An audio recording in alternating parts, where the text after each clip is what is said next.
Is that as low as you can go? Okay, thank you. Hello, is that as low as you can go?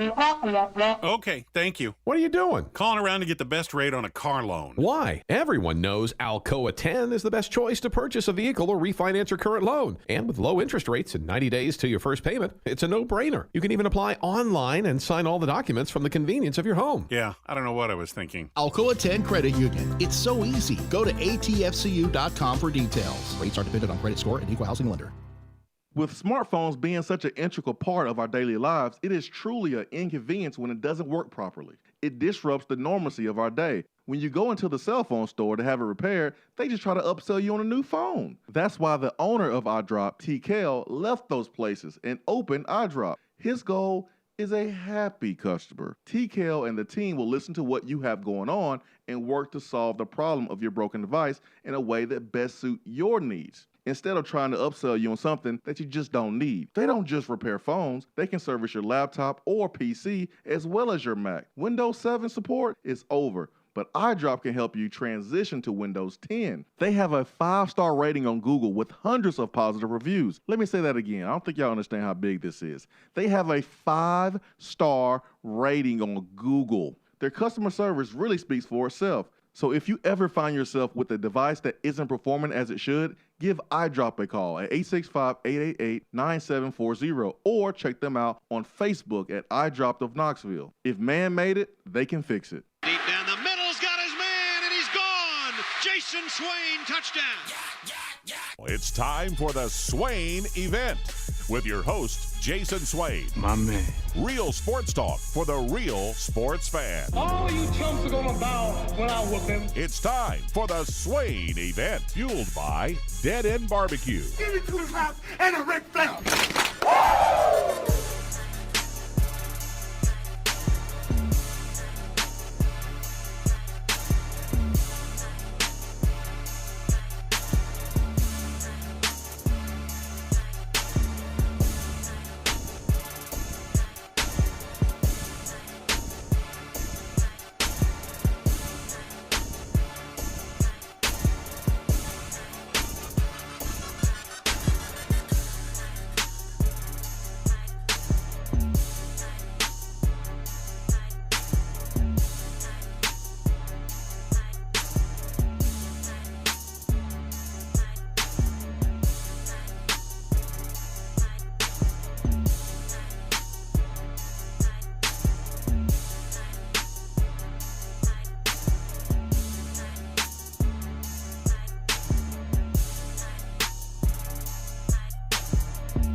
Swain Event, SwainEvent.com, fueled by Dead End Barbecue, top 100 barbecue restaurant in America. Ben McKee, Jason Swain, live here from the Low T Center studio.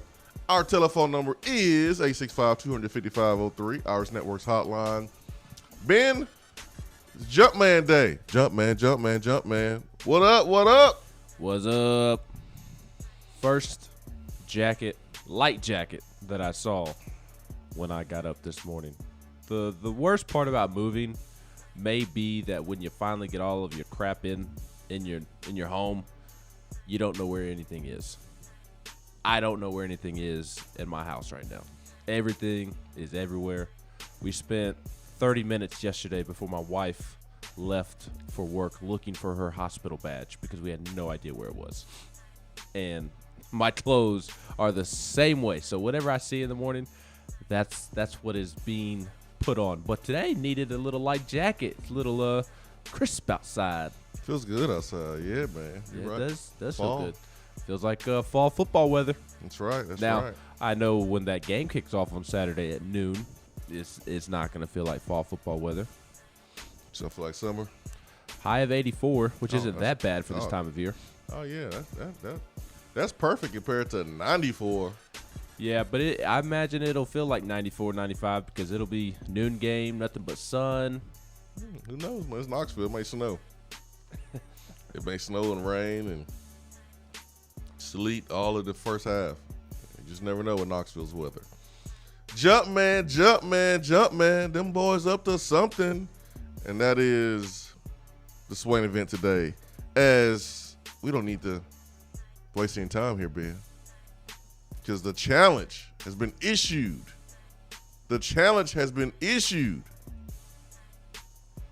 Not in a trash talky type of way. But you better take it as such. Tennessee fans, you better take it as such. 2006, Marshawn Lynch was on ESPN talking about his matchup against Tennessee. And he did not know how it came across, but he was like, oh, yeah, never been to Neyland Stadium, man. It'd be good to get out there and check it out, see what it's about. Almost as if it was like a vacation or something. Like he was talking about the game, the trip to Knoxville, like it was a vacation. That's how we in the locker room heard it. We're sitting there listening to his interview. Like, oh, yeah, like this is a vacation. Yeah, like he going to the beach, like Daytona, Justin in Florida, or DR Vol. Justin from Florida on the West Coast yesterday. Remember, he said Daytona was on the East Coast. I'm on the West Coast today. Oh, yeah, West Coast Florida. That's right. I mean, Marshawn Lynch was acting like he's about to go on vacation. And we took it as that. And that's why we came out fired. And there was many reasons why we came out fired up, but that was one of the reasons. We had a very inspired practice that day. It was hype. Now, Pat Narduzzi, Pitt's head coach, I don't think he realizes that what he did was issue a challenge to Tennessee fans when he said what he said. But I take it as such. I take it as, it's just, we've played in front of big stadiums before, big crowds, whatever, man. It's all good, whatever, man. We've done it before. It's not much different. He says, yeah, we'll have crowd noise in preparation for, their game here. That will be the big thing offensively. But we work that during camp as well. Not the first time we're going to work the loud crowd noise. We had it during camp, prepared for it already. That was just something situationally, whether it's third down, working the red zone, working noise. We've done it before. We'll be prepared, and we'll be ready to go. Anytime we've had noisy games for our offense, our guys have stepped up and done a nice job. They'll be prepared for it. Here it is. Here it is, Ben. None of the previous sentences were all that bad. But here's the one I'm taking. I'm like, oh, really? Oh, really? Okay. This is what I'm taking, Ben.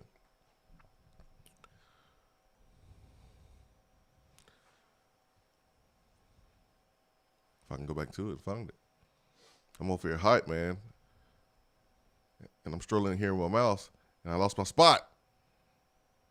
Because I'm fired up. Should not be an issue.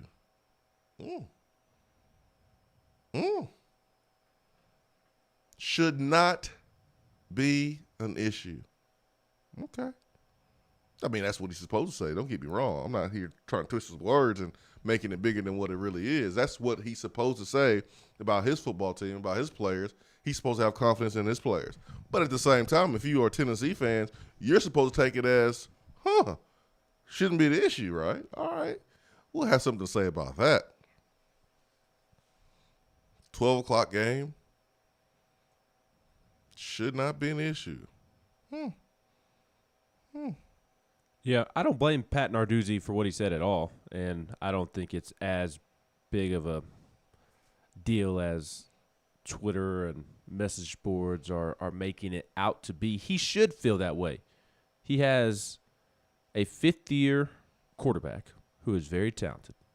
He has an offensive line that is all upperclassmen. 4 of the 5 are seniors. You look at the starting 11 on defense, 10 of the 11 are upperclassmen. Their 2 deep is littered with upperclassmen.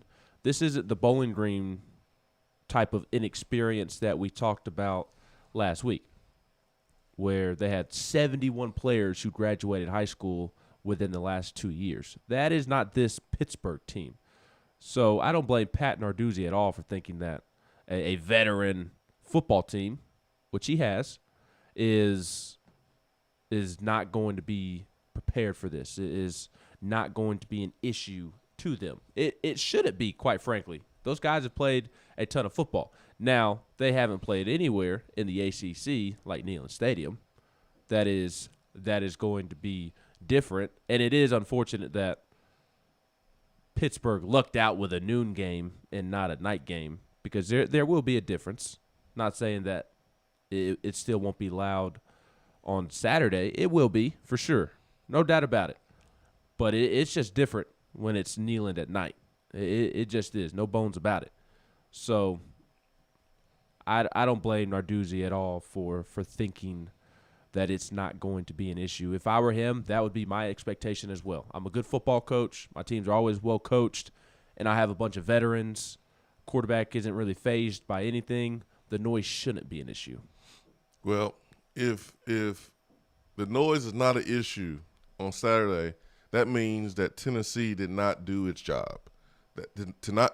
Tennessee did not do its job to make sure the crowd had plenty of reasons to get loud.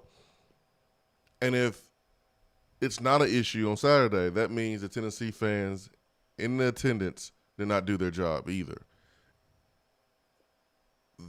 The communication on the Pittsburgh sideline on offense is high schoolish. It's middle schoolish. What do I mean by that? Well, I'm watching a game last night. I'm watching, Ole Miss play in a scrimmage game last night, and you see how Ole Miss is calling plays. They have big old signs up with the photos. The quarterback barely takes a step to the sideline to get the next play. It's quick. It's verbal communication to get the next play. Tennessee, we know Tennessee is quick. But Pittsburgh, and it's something that Mark Whipple, the offensive coordinator, has talked about, along with Kenny Pickett, the quarterback, and that is the face-to-face play calling. Having conversations, short conversations between plays, running over there, getting the play. That's what we did in middle school. That's what you see in high school, back in the day. But it works for them because they haven't been in an environment where they couldn't do it. If Pittsburgh comes into town, Ben, and Kenny Pickett is able to go towards the numbers each and every offensive play, hear Mark Whipple for 4 quarters, get the play call, something is wrong. Now, when it comes to communicating at the line, when you have to audible things like that, yes, the experience should work out for Pittsburgh. Should work out. But even as such, I expect some offensive linemen from Pittsburgh to have some false starts. I expect some pre-snap disruptions. Wasn't that something that we counted during the Bush Jones era? Mm-hmm. That's something that I actually liked. Mm-hmm. We should bring that back. Pre-snap disruptions. He kept a tally of it. It was awesome.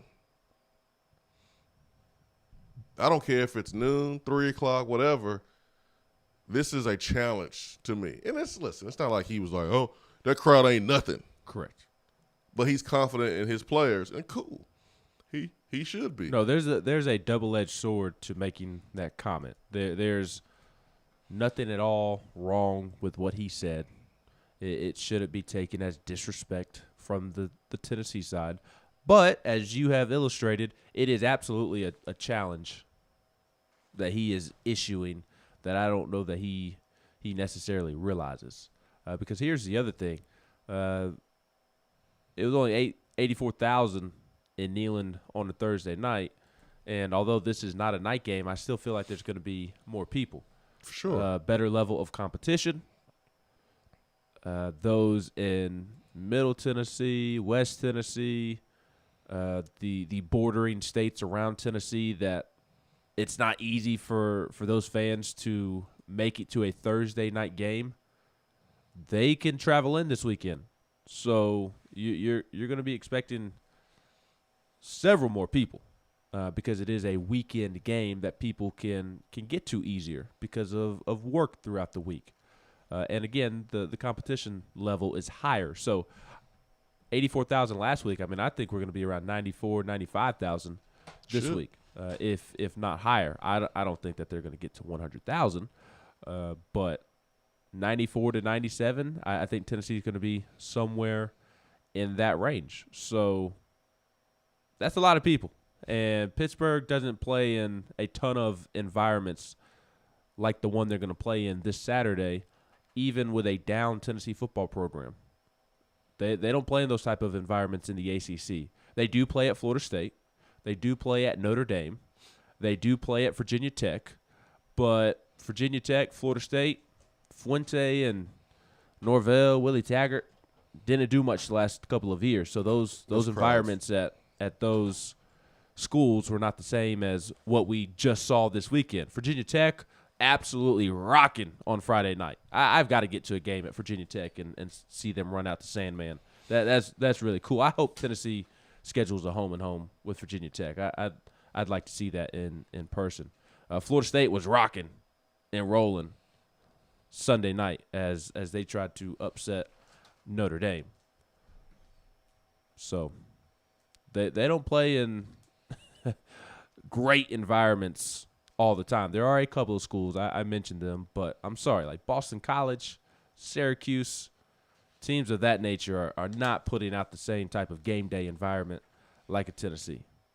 They're not. Even when Tennessee is down, the environment for the most part is still really, really great. And you can go back and look at the environments of some of the early games under Butch, like the Utah State game, under Pruitt, the BYU game, and those games were at night, so maybe there is a difference. But the point is, even when Tennessee has been down, the fans have still brought it.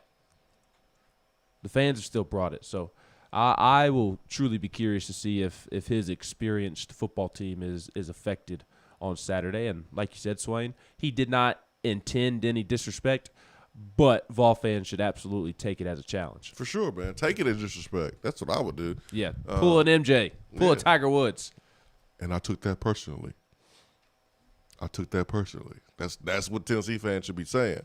And listen, it's not just the fans' responsibility when it comes to games like this and crowd noise. It's the team's responsibility to give the fans every reason to be in this game, stay in this game. What I mean by that is, don't pee down your leg in the first quarter. Don't have a possession like against West Virginia, first possession of the season. You get blown up. Where you're fumbling all over yourself, you're missing assignments, and everyone in the stands is going, oh, hell. Here we go. Oh, Lord. Here we go again. They doing this again. Oh, they doing this today, huh? Oh, it's going to be like this today, huh? Hey, man, you know how it is, man. Oh, they on this today, man. Oh, Lord. Wow. Like, if you come out lacking the fire, lacking the passion, lacking execution, man, this is how you neutralize home crowds if you're Pittsburgh. You make plays early. You set the crowd down. You set them in their seats.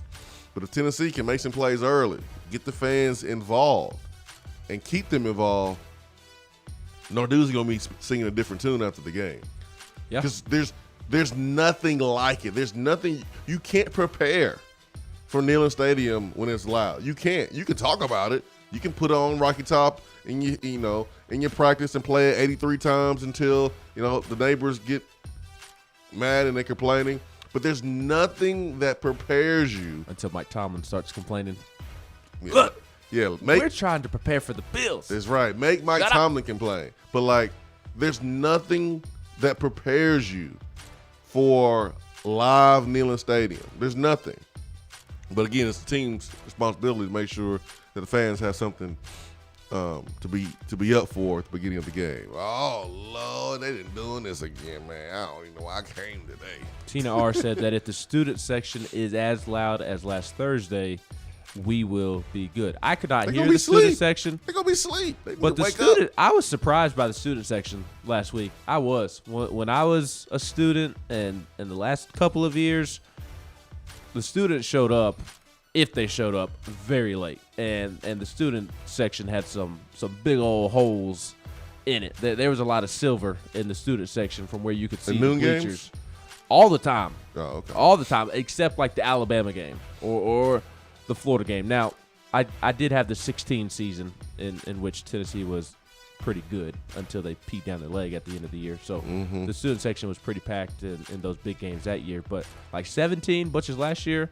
I mean, it's been a thing for years now. I mean, even when I wasn't a student, there's been some big old holes in the student section. There was not on Thursday night. I was surprised. It's not supposed to be. It's Thursday night. First game. It's a night game. But Tennessee football ain't what it was when you played, Swain. It don't matter. It's the first game. It's supposed to be, but it hasn't been in the past several years. That's why it was 84,000 and not 100. But the student section is supposed to be there the first night game. Supposed to, but it hasn't been that way. Well, it hasn't been that way. I was surprised. We haven't had a Thursday night game. It was. We've had Sunday night games, and we have had a Thursday night game against Appalachian State. Noon Saturday. Show me what student section gonna do then. That's what it matters. When it's noon, can they get up and come to the game? Yeah. Then those are the games that I'm talking about where they have not necessarily been there in full force. I was surprised to see it packed like a can of sardines on Thursday night. I was expecting for the student section to look like Brad Matthews' hair, where it'd be thin in some parts. Ben, it's the first game back from COVID too, so you got to take that in consideration. A lot of folks ready to get out and get back to some bit of normalcy. So we'll take our first break of the day. Swain Event, Fueled by Dead End Barbecue. Hour number 1 is brought to you by Hiller Plumbing, Heating, Cooling, and Electrical. Be right back.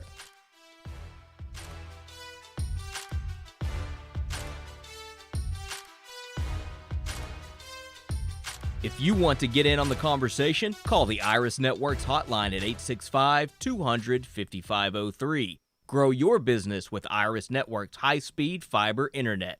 IrisNetworksUSA.com.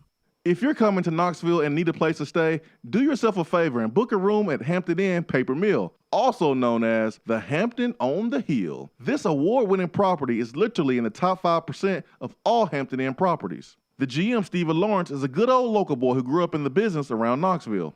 He and his staff are always available, always willing to help, and will go above and beyond for their guests. The newest Hampton Inn in Knoxville has clean, affordable rooms, flat screens, fridges, and microwaves in every room. Plus, breakfast is included in every rate. Not to mention, there's also a pool and fitness center on site. If it wasn't so close to amazing restaurants, bars, and shopping, you would never want to leave. At only 6 miles from campus, you're still right in where the big orange action is. Go to HamptonInn.com, search Knoxville, and book your room at the Hampton Inn Paper Mill, or call 865-693-5400. Good morning, Swain Event crew. As the weather heats up, so does our market, and from Johnson City to Knoxville, eager buyers are grabbing up many available properties. The chili is hot in East Tennessee, so if you are ready to buy or sell or want to talk more about our local real estate market, I'm just a phone call away. Or email me at jennifermorris865@gmail.com. And go Vols! We're here with Dr. Michael Carlson of Tennessee Regenerative Sports Medicine to discuss PRP, platelet-rich plasma. If you have orthopedic injuries such as shoulder pain, knee pain, Achilles tendonitis, or tennis elbow, you should give them a call. Good to be back, Jason. We specialize in non-surgical orthopedics, so we treat damaged tendons, ligaments, and joints, including rotator cuff injuries, knee injuries, and elbow and foot problems by using ultrasound-guided injections with PRP. And this form of treatment helps stimulate the body's own reparative process and assist in the healing of damaged tissue.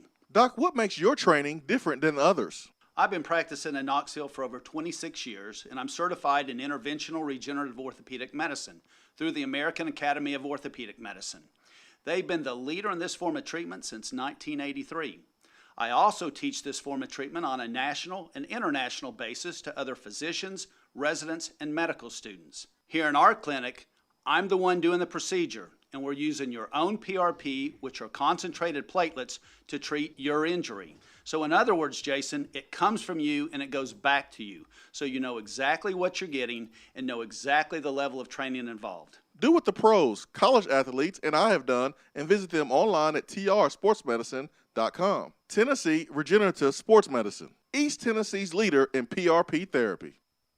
Top 100 barbecue restaurant Dead End Barbecue is a no-brainer when you are craving the smoky flavor of quality Q. Dead End makes it easy to enjoy their fantastic menu with online ordering from Chow Now for pickup. Or if you don't feel like leaving the house, then have Dead End Barbecue delivered right to your door by Loco Knoxville or Bite Squad. Cheer on your favorite team with the best barbecue around. Check them out online at deadendbbq.com. Dead End Barbecue. The search is over. Is that as low as you can go? Okay, thank you.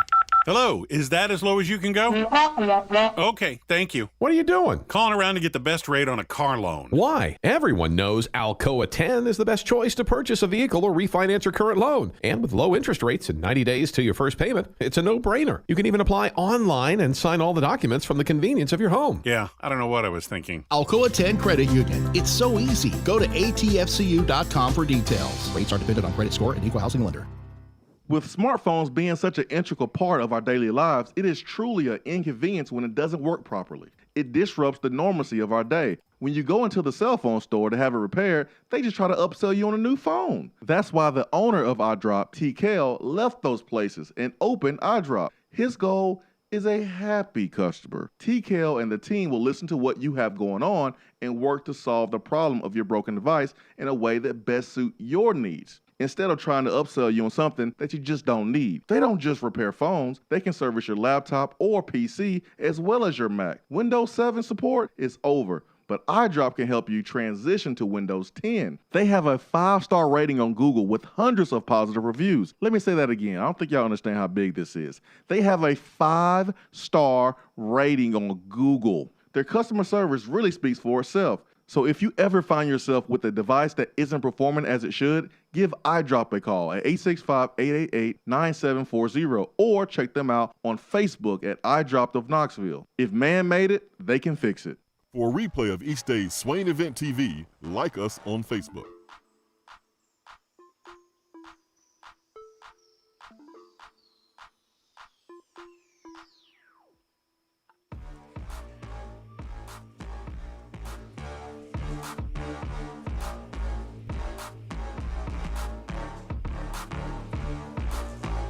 Hope everyone had a great Labor Day yesterday.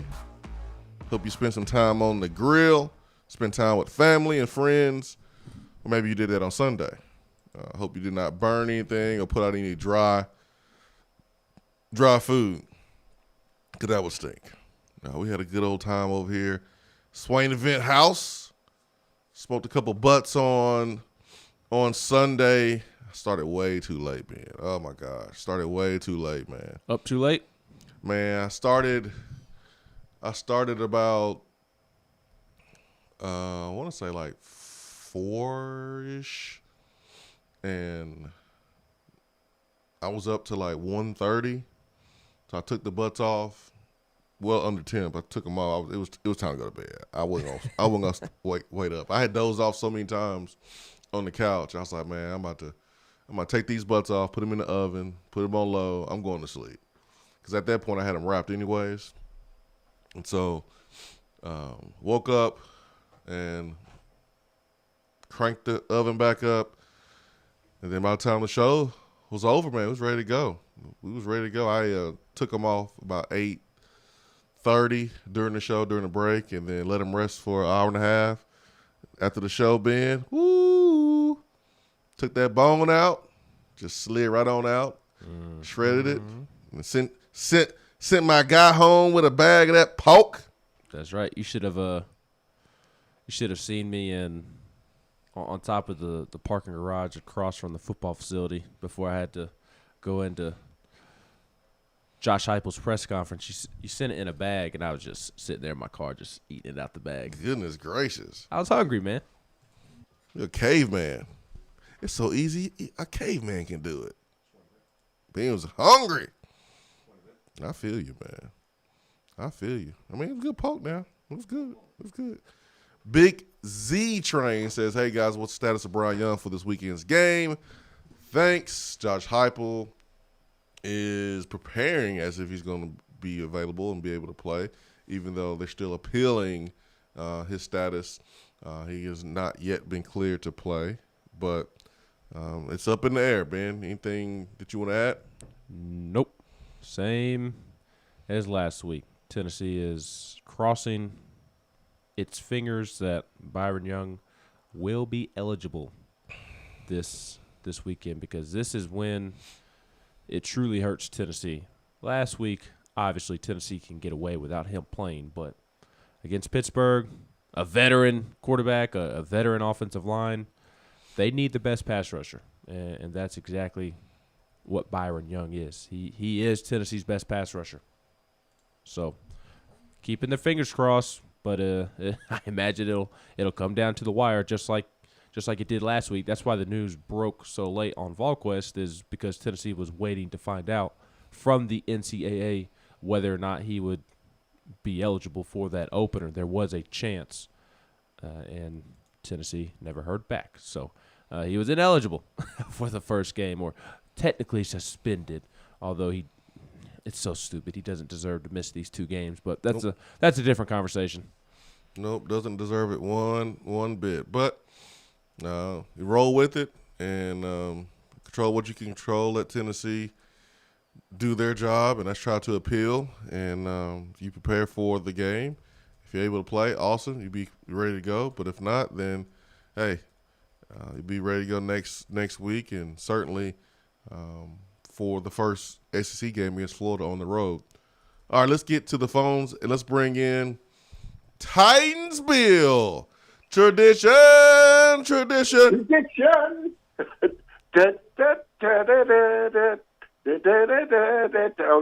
of that.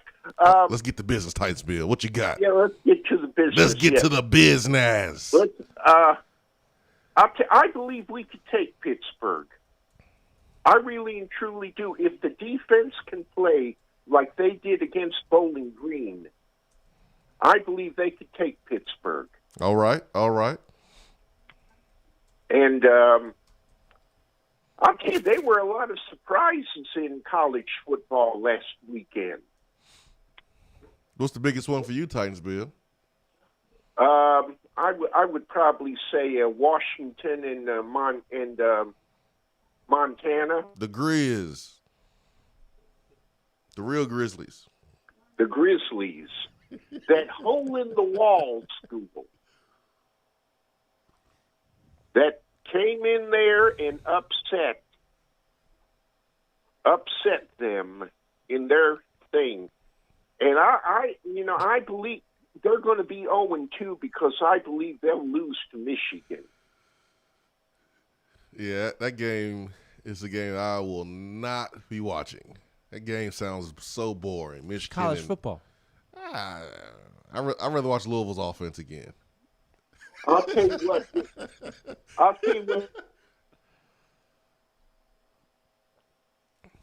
Go ahead, Titans Bill. Don't let me stop your flow. Go ahead. Uh-oh. Titans Bill, you there? I think Larry Fitzgerald confiscated Titans Bill's phone. I don't think Titans Bill pays his phone bill. The Cardinals are in Nashville this week.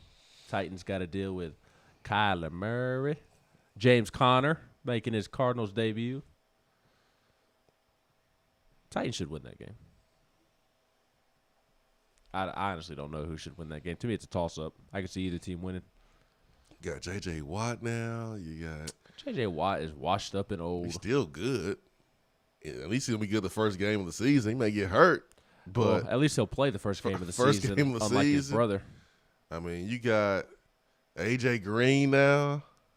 And DeAndre Hopkins. I know you and Larry Fitzgerald. I know you did not just tout A.J. Green and his washed up old bones. Bro, he's still good, and He he's hasn't healthy. done nothing in years because he can't stay healthy. He's the first game of the season, Ben. He probably pulled a hammy in training camp. He can't stay healthy. Well, those three receivers, that's a problem. Oh, no. You want to know what's a problem? Because A.J. Green, Julio Jones, and Derrick Henry. That's a problem. Oh, yeah, for sure. With That's arguably a top 5 quarterback, Yeah, statistically. It's gonna be a great game. You say like the Titans should win, like the Cardinals ain't.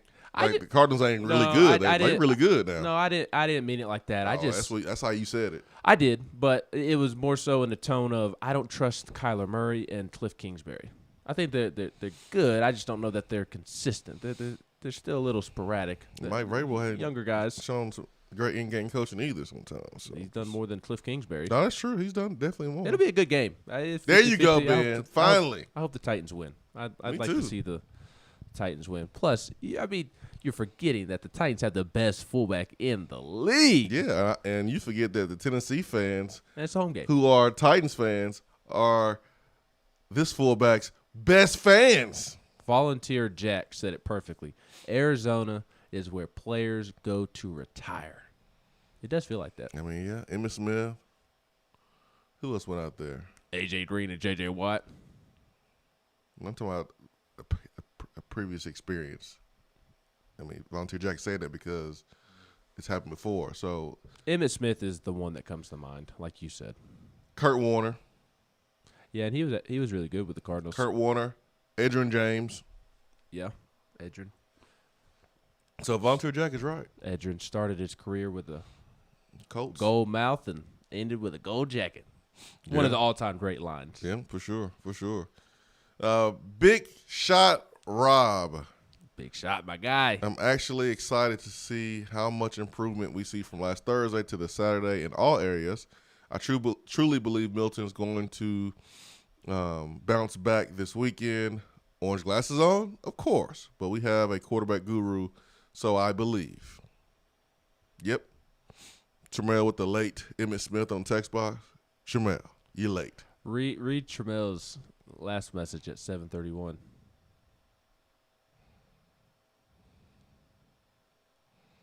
Man, I thought you was about to say something else. Earlier when you said that we smoked a couple of butts, or you said that you smoked a couple of butts, Tramel thought you were about to say we smoked a couple of. He says me turns head real quick. Tramel, that's probably the reason why you was driving down 40 with your lights off. You need Tramel, you need going to 95 stay off the weed. Tramel, you need to stay off. You need to focus, Tramel. Driving around with your taillights off and your headlights off. Going 90, 95. You need to focus, Tramel. Focus, man. The best part of that. Butts. Smoking butts. Barbecue, man. That's what we doing around here. That's what you doing, Tramel. We like to see when we drive. The best part of that Tramel story is the fact that somebody commented on the text box and was like, yo, I saw that person. That was Tramel? I thought that was a unmarked police car. Oh, man. Andy Mizuno, golfer. Why your name so long, Andy Mizuno? Why you got to put golfer at the end? Because he can.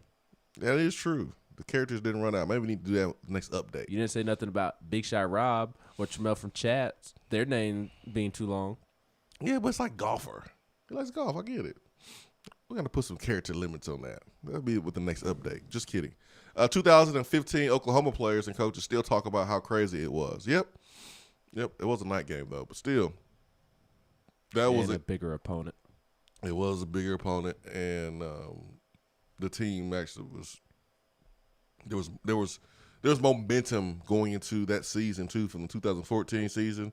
We won late in the season, went to the bowl game, won that bowl game. So there's more momentum, more confidence from the fans. It's different right now. Yeah, I think the fans are trying to fight off some apathy. They let the guard down start the season because football was here and so many things was going on. So hopefully we get 75% of the OU game. Like, that would be fantastic because the OU game was ridiculous. But yes, it is a little bit different because it's a day game. But absolutely, I don't think Oklahoma. And I think this is what Andy Mizuno was trying to say here. Andy Mizuno, who's also a golfer. I think what he's trying to say is, like, OU did not expect Neyland Stadium to be what it was. They always heard stories, knew that it would be loud, knew it held 100,000 people, but you don't know until you know. That's my point. You don't know until you know. You can prepare for it all you want to. You can play Rocky Top in your little stadium with your speakers in practice, but it's not the same until you actually get here. They're such a bum of a football program, they don't even have their own stadium. They got to latch on to the Steelers back. They got to ride the coattails of the Pittsburgh Steelers. Are you talking trash right now? They don't even have their own facility. They have to share the facility indoor with Mike Tomlin's Steelers. This is what we doing? Bunch of riding coattailing jock sniffers. It's way too early in the week for that, man. It's just Tuesday, man. You got to wait till Friday. No, never too early. And look, this is one of the rare games on the schedule that Tennessee can run their mouth before the game. Yeah, I mean, hey, you got this week and next week. Talk your ish. You can run your mouth a little bit against Florida. That game is not an automatic L. It's not. Florida's defense isn't bad, but it's not what it typically is. They have a quarterback controversy down there. We've won once since 2004. I know. But that doesn't mean that in the year 2021 that it's going to be an automatic L. Now, it means that you won one game since 2004. And so I don't know if the confidence to trash talk is as high as it would be if that series wasn't as lopsided. But, hey, man, you do you. You want to talk trash? Hey, I'm not going to be talking trash. I'm just saying people can talk trash. Like Alabama week, Georgia week, you're not saying anything. If you are, you're stupid. Florida week's not in that same boat for me. Okay. Florida is not near on the level of Georgia or Alabama. Nope. They've been spanking our butts just like Florida and Alabama have. Correct, but the last however many years have nothing to do with this year's game. Okay. Other McKee says, yeah, that Steelers stadium is trash. I don't think Ben was trying to call his own stadium trash. I didn't call any stadium trash. But I didn't even mention Pitt Stadium. You said that that Pitt has to they don't have their own stadium because they have to share it with the Steelers. So I think Other McKee took it to a whole nother level. He did. He ain't got any ears. Orange Arc says Trash Talk Tuesday. It's too early in the week for that. It's too early. Never too early. Let Ben hype y'all up. Let Ben hype y'all up. I'm waiting till Friday for mine. Yeah, because you're soft. I guess so. That's fine. I'll be soft. Who we got? Josh in Virginia. Josh in Virginia, good morning. Good morning, guys. What's up? Good. And I was just driving into work, doing what I shouldn't do. Got the phone up to my ear, but do you at least have your headlights on? Oh, I got my headlights on. That's better than Tramel. You are a better citizen than Tramel. You care about people's safety. Oh man, I get that though. You come out of a city with the lights on, we get that all the time. You can't see, don't turn the lights on. But, yeah, the reason I was calling is I loosely follow the Grizzly football just because I've got family that are out there, and I tell you, man, they are crazy about their football. They actually put out a graphic, and I don't know if it's any truth to it or not, but like the 10 loudest football stadiums by decibel, and they are number 10. What? So, yeah, I'll have to send that to you. I think Neyland is actually number 9, which is kind of hard to believe. I think you need to go out to Montana and double check this yourself. I don't believe that. I would love to go out to Montana, but the time's running short. It's getting ready to drop a bunch of snow out there, and I can't deal with all that stuff. So. Where's Vanderbilt on the list? They only show the top 10. They don't show the top 250. Oh man. They actually have Washington as number 1. They got a little small stadium. Yeah. It's small, man. It's a small stadium, so I guess the way it's constructed, it makes it sound louder too. Kind of like the 12th man, that stadium out there with the Seahawks, but it's not that big. It's not that big at all. Yeah, but I think this little graphic, if there's anything to it, that's a challenge to Tennessee fans in itself. We're number 9 behind Florida, Texas A&M, Arkansas, LSU, Clemson. Oh, Arkansas, give me a break. If anybody saw the Arkansas-Rice game on Saturday, there was nobody in the stands. It definitely was not full. And Sam Pittman has more momentum than Josh Heupel could imagine right now. Like, give me a break. Arkansas being ahead of Tennessee. I mean, that's what I'm saying. It's a challenge. Is this recent? I can't come back this weekend. This is recent. They just put this. Well, I think this is all time. All time. Oh no. That list is trash. If it's recent, then I'm not gonna complain because we haven't had much reasons to be cheering loud. But like if it's all time, oh no, trash list, trash. No. Well, I'll send it to you guys so you can just take a look at it and have some fun with it. Yeah, send it over so we can bully the author. Yeah, who wrote this? Somebody from Montana. Oh, somebody from Montana wrote it, and Montana's 10th. He's biased. Oh, yeah. So your schedule just as busy this week as it was last week? Oh, yeah, man. Got Tennessee Prime tonight. He's booked. With Cade Mays and Tyler Barron. I made a mistake yesterday. It wasn't Tyon Evans. It's Tyler Barron tonight and Cade Mays. And then Wednesday, I'm pretty sure I'll find something to do. And then Thursday, rivalry Thursday, Gatlinburg, Pittman, and Loudon. So I'll be calling that game on the radio. And then Friday, I'm sure I'll find something to do. And then Saturday, it's the game. And then Sunday's the locker room. Sunday's the locker room. Monday, you're at Beatty Chevrolet. Yes, right. So Tuesday, Tennessee Prime. Never-ending cycle. Yep. Big time. But hey, I do have a question for you. Yes, sir. So how hard is it for a quarterback to relearn, like they're going through their progressions and their footwork? I mean, I'm sure that's not something that they could probably improve on in a week, but it's not going to be perfected in a week. Is that something that's, I mean, once you get into that habit, it's real hard to break, and or is it something that's easily fixed? And I'll hang up. Let's appreciate you guys. Hey, thank you. I would be happy to see perfection from quarterback position, but I just want improvement. I want improvement. We didn't throw any picks. We did have a sack fumble, but I want improvement. And it should be fairly easy to make those adjustments. I mean, simply watching the film and seeing guys running wide open. Josh Heupel talked about yesterday that it wasn't just all the quarterback. You had receivers not reading the zone correctly. You have post-snap reads as a receiver. If it's two safety, you are either on the outside or in the slot. Depending on the play call and what you want to do within the offense, you have reads that you have to make. And one route pre-snap turns into a totally different route post-snap. And the quarterback is expecting you to be there. He's reading it one way. You should be reading it one way. So what happens is sometimes on certain plays, the quarterback and the receiver, they have to read it based on the coverage. And so if one's right, one's wrong, then you have miscommunication. They both have to be right. I love post-snap reads. I love option routes, things like that, because it makes you right. You're basically reacting off the defense. I love it, but you got to be on the same page. And if you're not on the same page, the coach will just take it out and just say, all right, man, we just running to go.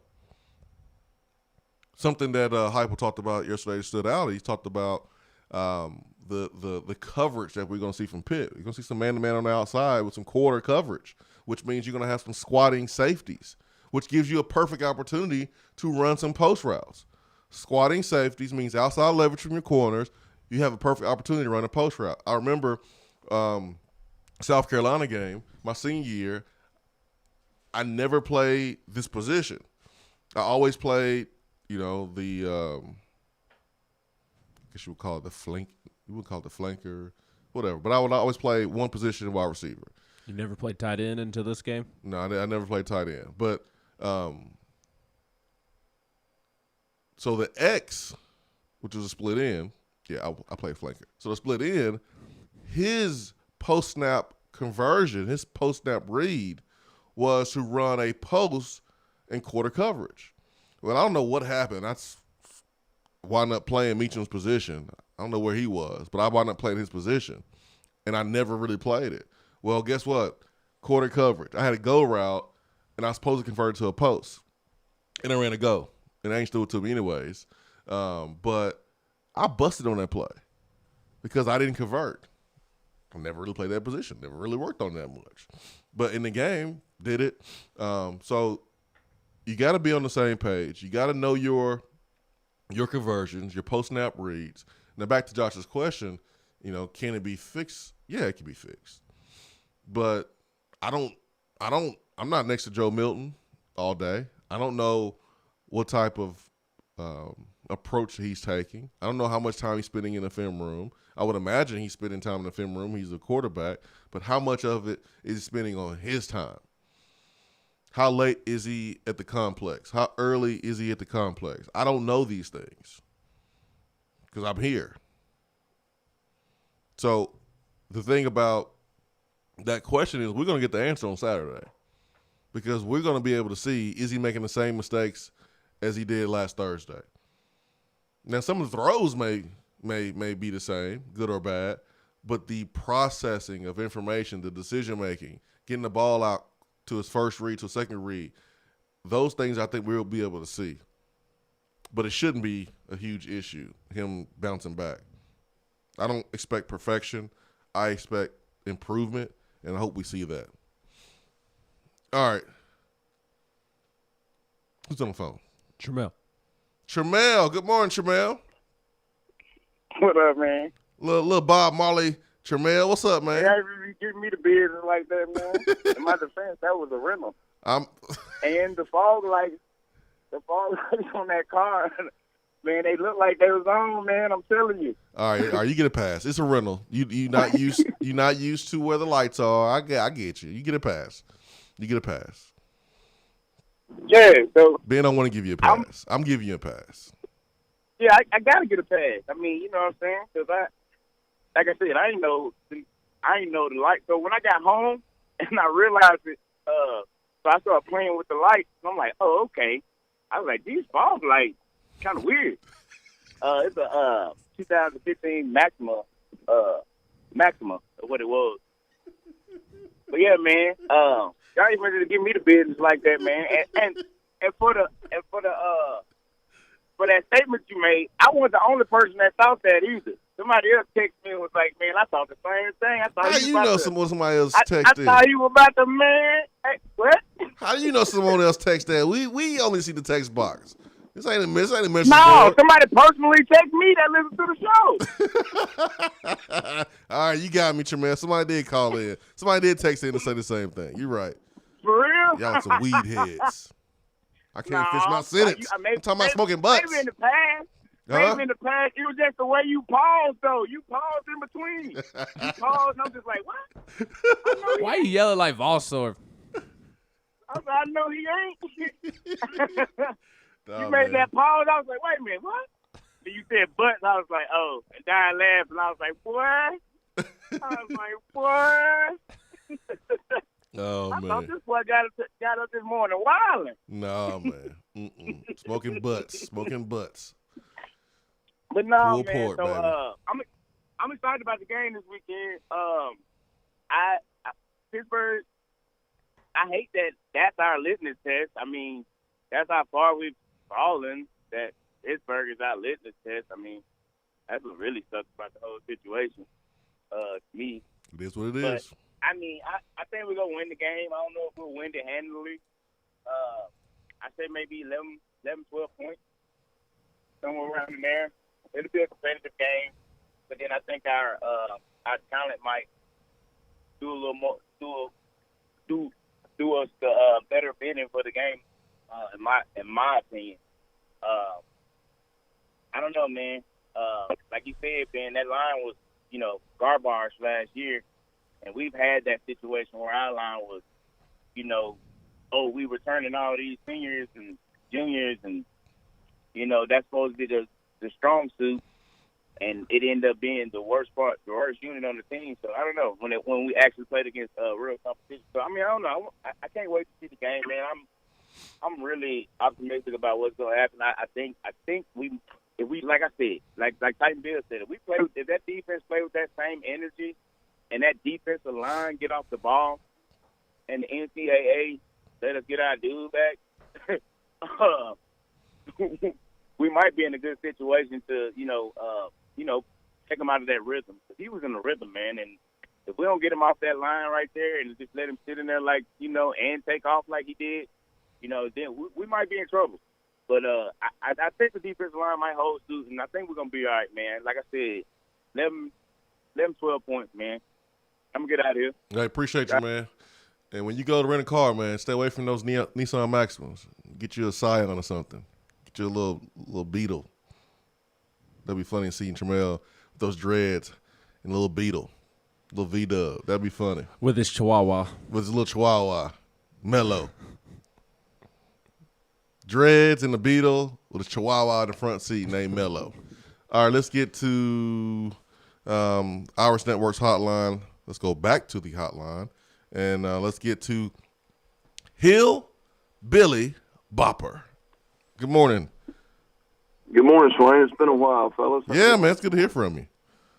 Yeah, man. Just crazy busy with work here the past few months. But, keeping our head down. It's football season, fellas. We're back at business. For sure. But, hey, I was calling yesterday. I went up to the College Football Hall of Fame. My wife got me a Father's Day gift. Oh, that's awesome. That was pretty neat. Got to see, Al Wilson's locker for the 2021 induction class, and brought back a lot of memories. And the whole experience was wrapped around the balls, and my girls and I had a great time. I was just going to leave you with a question. I'll let you go because I got to get into work. But being there close to campus, where do we now house our BCS trophy and a lot of our accolades from out the past many years? Is there something on campus? Because I've always tried to find that and have never been able to locate it. And I just want to leave you with that question. I'll chat with you guys later on this week. Hey, thank you. It's last time I've seen it was so the locker room is kind of right by the practice field downstairs, and then there's a set of stairs that goes up to the coach's offices and things. Around that area is where I see all the trophies, and that is a secure location. You can't just walk in and see that. I remember when I played, there was an area that had like the Peyton Manning wax figure and the T. Martin wax figure. And you can go in and kind of see all the accolades, and anyone can go in and see that. That's not there anymore. But that's a good question. Next time I'm up there, I'll see where that championship trophy is. But it's not in just plain view. Last time I checked, and it should be.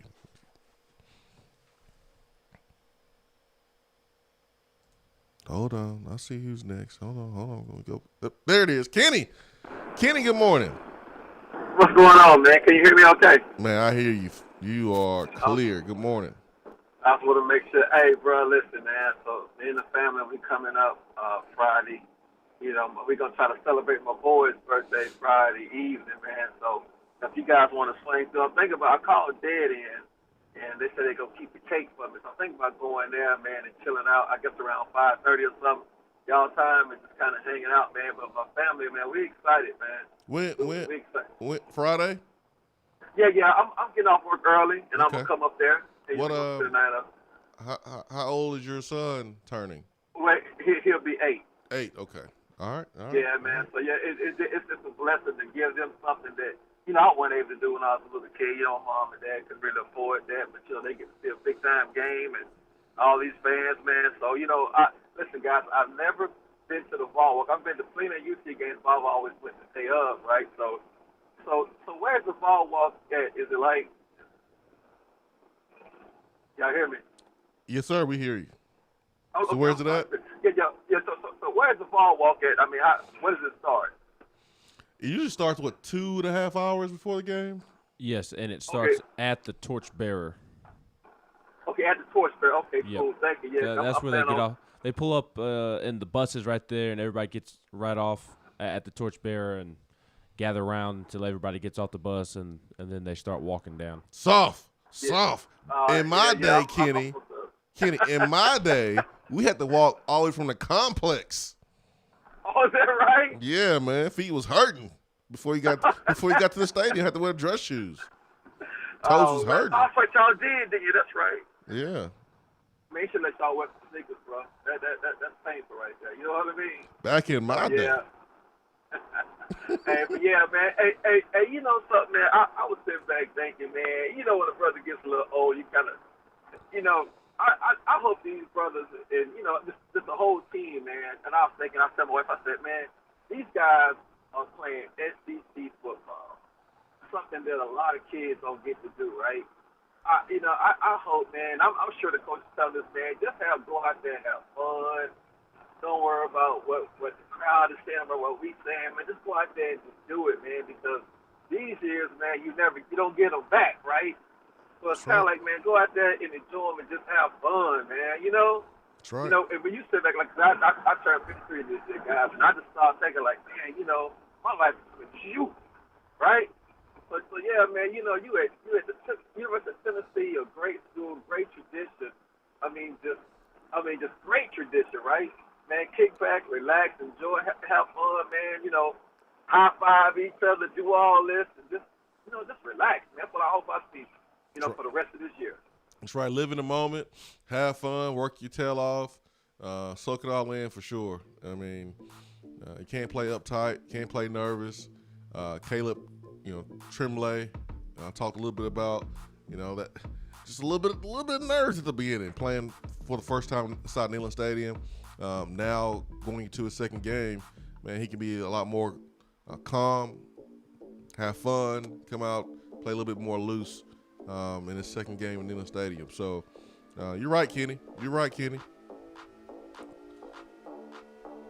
We're gonna bring Ben. We're gonna dress Ben up like Barney. We're gonna show up at the dead end birthday party. What is it? He 8 years old. What is he like? Hey, what is 8-year-olds like? Huh? What they like?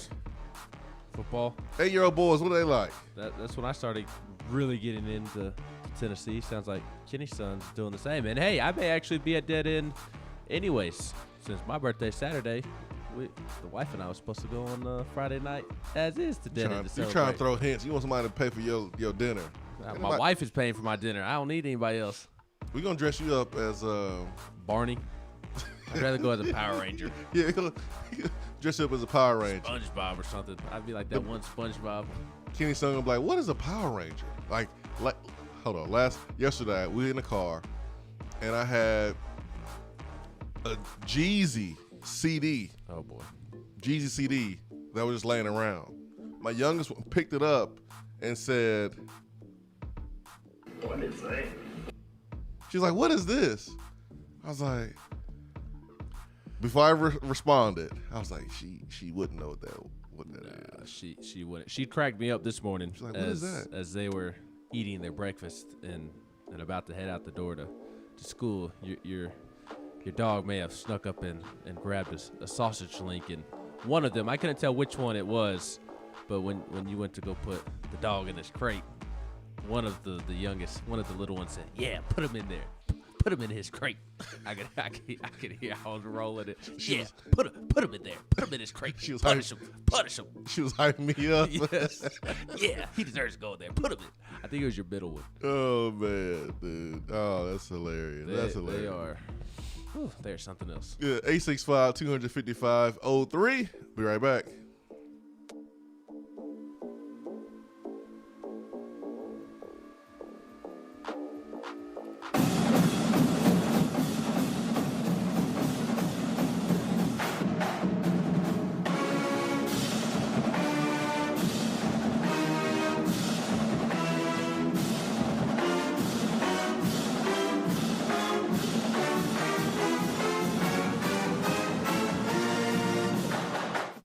Is that as low as you can go? Okay, thank you. Hello, is that as low as you can go?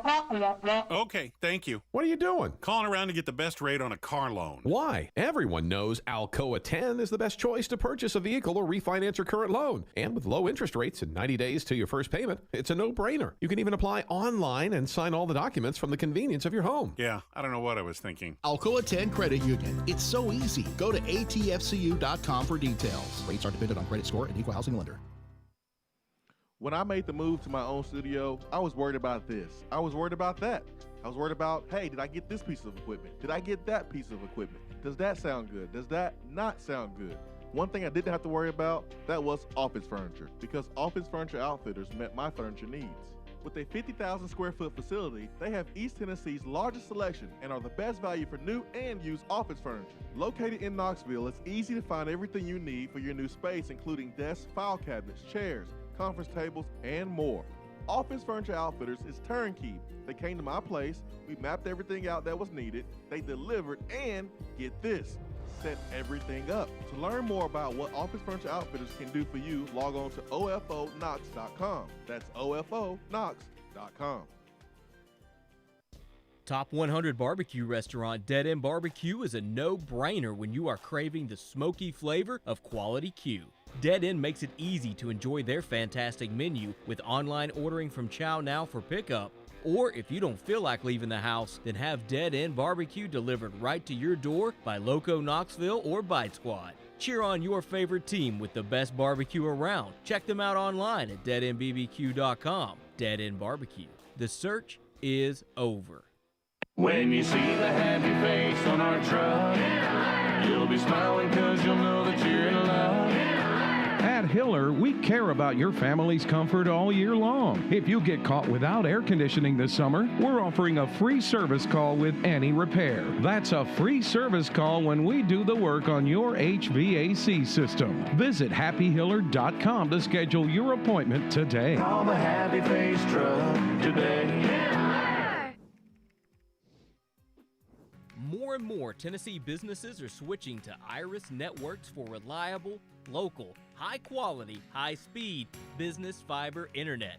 Iris provides direct internet access from 10 megs to 10 gigs with no payments for 90 days. Iris also offers next-generation business phones with work from anywhere capability from the mobile or laptop app. With local sales, support, and service, Iris is a partner in the community. Learn more at irisnetworkusa.com or call 865-448-IRIS. Iris Networks, a Tennessee business connecting Tennessee businesses. When you start your own business, you know that branding can make or break a new venture. That's why Swain Event relies on 42nd Street. 42nd Street is a strategy agency focused on finding creative, open-minded, results-driven solutions to brand design. After over a decade of operations in East Tennessee, the brand architects at 42nd Street have the experience and creative know-how to ensure the success of your business branding, logo, web presence, and more. To see a real-life example of their amazing work, you can check out our website at swainevent.com. Don't trust the branding of your business to just anyone. Check out my friends at 42nd Street online at 42st.com or give them a call at 865-382-7007. 42nd Street, brand, strategy, design. Top 100 barbecue restaurant Dead End Barbecue is a no-brainer when you are craving the smoky flavor of quality Q. Dead End makes it easy to enjoy their fantastic menu with online ordering from Chow Now for pickup. Or if you don't feel like leaving the house, then have Dead End Barbecue delivered right to your door by Loco Knoxville or Bite Squad. There is no better restaurant in town to enjoy the madness of March with. Cheer on the Vols and the Lady Vols with the best barbecue around. Check them out online at deadendbbq.com. Dead End Barbecue. The search is over. Touchdown or turnover is backed by Alcoa 10 Federal Credit Union, a place where you belong.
Touchdown or turnover.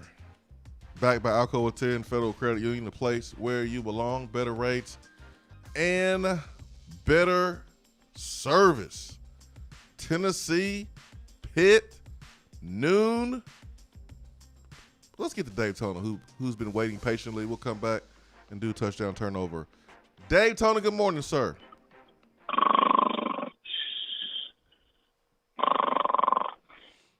Oh, sorry, Swainer. You okay? Weird. That's what I do during your phone calls. I was thinking the same thing, Daytona. Man, I may have to make a trip up to Knoxville, and it ain't gonna be to see a football game. We got shade. We got shade over here too. To pay for my birthday dinner? Sure. I'm kidding. I do have a question for you, since you are You have a question for me? Yeah, since you are a Yinzer and all, and sometimes you call in and you ask us to ask you questions. So sometimes we don't have questions to ask you when you ask us to ask you questions. But here's one for you. Hey, what you doing? That's way too much, Ben. What you doing, man? What's going Do on, you guys? does any part of you feel weird about Tennessee playing Pittsburgh this week? Feel weird? No, not at all. You didn't grow up. I know you liked Georgia before you liked Tennessee. No, I was gonna call you until you just kind of cool your jets with Pitt, because that was my team growing up, and you know, I was a Pitt fan when Johnny Majors was there. But that whole situation helps itself. Pitt, University of Pittsburgh, is a very, very condensed campus. So they had their own field. It was called Fitzgerald Fieldhouse, but it was really small. So instead of building another stadium, the Steelers gave them the option of leasing their training facilities in the stadium. You know, it kind of helps the Steelers out. That's good to hear right there, man. Steelers are just such great people. Daytona Chesney, Georgia fan, Tennessee fan, Pitt fan. Come on, man. I'm sorry, somebody was trying to call, so I missed what you guys said. We're just throwing shade at you. I called you Daytona Chesney because you were a Pittsburgh fan, Georgia fan, and Tennessee fan during your life. Just jokes, just messing with you. Yeah, but one thing I don't do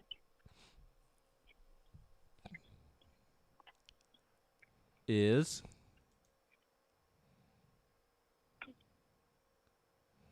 Daytona, you good? Yeah, I'm here. For some reason, it's picking you up twice. I can hear myself talking, and I hear you guys talking, what I previously said. Well, call us back. Call us back if you need to. Yeah, call us back, Daytona. We don't want technical issues. Yeah, Technical call us issues back. aren't good for anybody. Yeah, call us back. Call us back, Daytona. We got you, Daytona. Call us back. VFL Breeze says, I bookmarked Ben's tweet about Pitt's coach saying kneeling should not be an issue. Hopefully, I can at Pitt's coach with a quote tweet after the game. Yes. Yes. Let that petty out. Bring the petty. Yes. Brendan Luckett. After Trammell was speeding, I'm sure glad to hear Daytona using his blinker. Man, it's loud, ain't it? It's a loud blinker. Make sure Daytona's okay.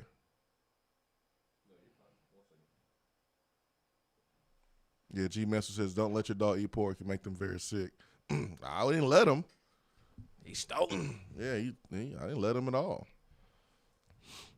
I didn't let him. It was a very small piece, but yeah, I didn't let him. He snatched it up. And he went to his crate. Somebody got to go. Yeah, I don't play about that humans food. That's our food. We pay for that. Just eggs, right? Yeah, just eggs. Yeah, but we pay for that food. Eggs cheap though, but you ain't getting none of this. This is expensive food. You got your dog food. We gotta have our food. So, but I appreciate the advice there from G Messer. All right, who's the Daytona's back? Yes. All right, Daytona. Hey, sorry about that, guys. I was picking you up twice, so I don't know what happened. But anyways, that's what happened with the situation with Pitt. And Yeah, I grew up a Pitt fan. A lot of good players, a lot of history there. Tony Dorsett, Dan Marino, Larry Fitzgerald, Aaron Donald, Curtis Martin. But no, so I want Tennessee to win. I follow Pitt still, but I'm just not, I'm not like I was when I lived up there. Gotcha. But one thing I wanted to comment about is, this isn't, trying to be a jerk or anything, but I don't know, man. When I go to rent a car, I ain't getting a 2015 Maxima. Daytona, I was thinking the same thing. Don't they rent like new cars? Hey, man, Terrell may be working with a limited budget. You don't know. Well, I mean, I don't know, but I didn't know there was any places that rented older cars like that. I ain't know either, man. Is that the same Trammell that's optimistic? That is the same Trammell. No. No. That was Devontae. That's Devontae. Yeah, my bad. Devontae from Devontae. Alabama. Yeah. Oh, that's okay. Right. Yeah, Oscar Minsky. All right, guys. Well, hey, Swain. Yes, sir. Make sure you get you a couple protein shakes and stuff like that. Keep hydrated. As busy as you are these days, we don't want you to exhaust yourself. I'm good, man. I'm good. Okay. It's not hot, so we don't want you cramping up during the show. No, well,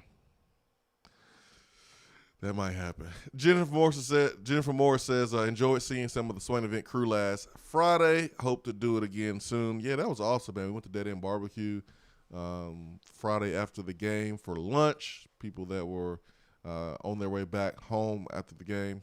We had good lunch at Dead End Barbecue. Broke some bread, told some stories. It was good. Touchdown turnover. Nealon hits 95,000 for Saturday's game against Pitt. Touchdown or turnover. 95,000. Touchdown or turnover. I think 95 will be announced. I don't know. I don't know what to think of attendance this weekend. I could see 97, 98. I could see 90. I just really don't have a great feel. I do think it'll be much more than 84. I think Tennessee will get over 90. It's just how much do they get over 90? I could see Tennessee announcing 95-ish and it being like 91, 92 in the stadium. Because that's really the number you have to go by is what they announce, because no one's going to really know the truth. Yeah. I mean, unless someone is willing to go around and count each person sitting in your seat or standing up, like who's going to do that? So you really have to go by what's announced. So I'm going to say touchdown. I think we will see 95,000 in attendance. Well, since you sit up there in the luxury box with the president, the chancellor, the AD, you can sit down, and as you look down upon the peasants as is, you can count individually how many people are in the stadium. Are you going to the Chris Lowe School of old jokes, or have you graduated? No, I haven't been using that joke for 7 years now. Oh, man.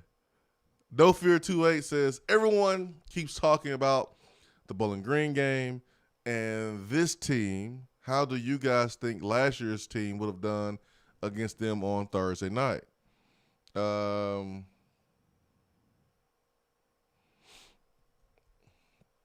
don't know. Probably a little worse. Offense would have been.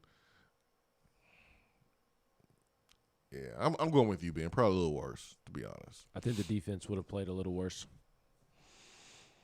Yeah. That's a tough question. Big Bad Voodoo Nate says, I'm taking my 11-year-old son to the game Saturday. Johnny Majors is the first coach I remember the Vols having. I plan on showing the boy a great game day experience. Love it, love it, love it, love it. Yeah, they're on the set of Vol Network. We were giving like 4 or 5 shirts to give away, throw out to the crowd. And I targeted kids. I targeted the kids to throw the shirts to. The reason why is because I'm invested into the next generation of Vol fans. That is my focus We got to focus on the next generation of Vol fans. We can't lose them. So they get all the giveaways. They get all the love. I'm going to get on down there to Dead End Barbecue Friday and say happy birthday to the Kenny's son to make sure that he doesn't end up as a Georgia fan or a Pitt fan like Daytona. I got to make sure we have to preserve Tennessee fandom of our youngsters. That's what you got to do. Swain Event, fueled by Dead End Barbecue.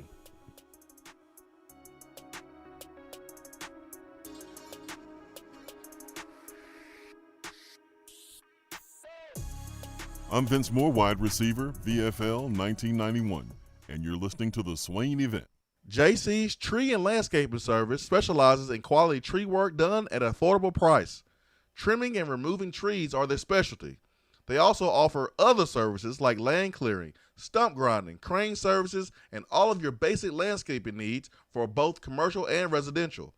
JC's will give you a free estimate and beat any written quote by a competitor to guarantee that you get the lowest price around. Don't risk your land with a fly-by-night service. JC's Tree and Landscaping is licensed and insured. Give them a call at 865-599-3799. Out-of-town law firms have been swarming into East Tennessee lately. Firms from Memphis, Chattanooga, and Birmingham have stormed into the area. Wouldn't you rather do business with a local law firm? You know, a true neighbor. Marcos Garza and the pros at the Garza Law Firm are just that. They are our neighbors and friends that support local causes year-round. The Garza Law Firm works to serve you professionally on criminal matters, injuries and accident matters, and Social Security and disability filings. The Garza Law Firm is here for you at garzalaw.com. The Garza Law Firm. Let us help.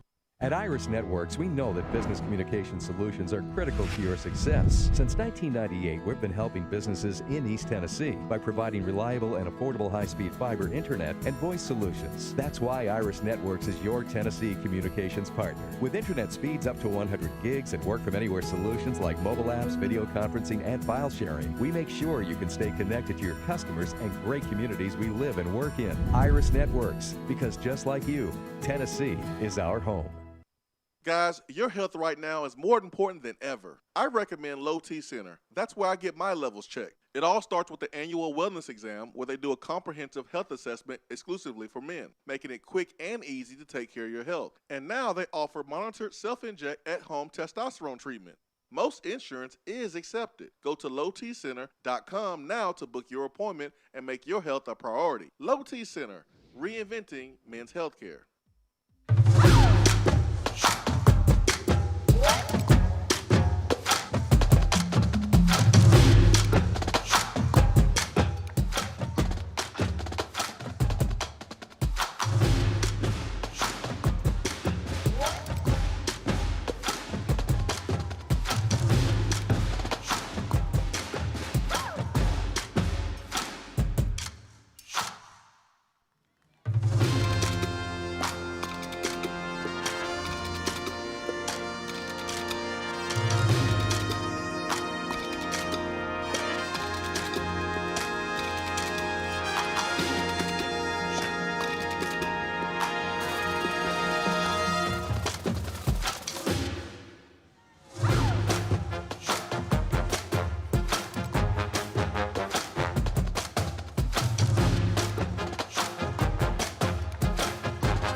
Around the SEC, Swain Event is fueled by Dead End Barbecue.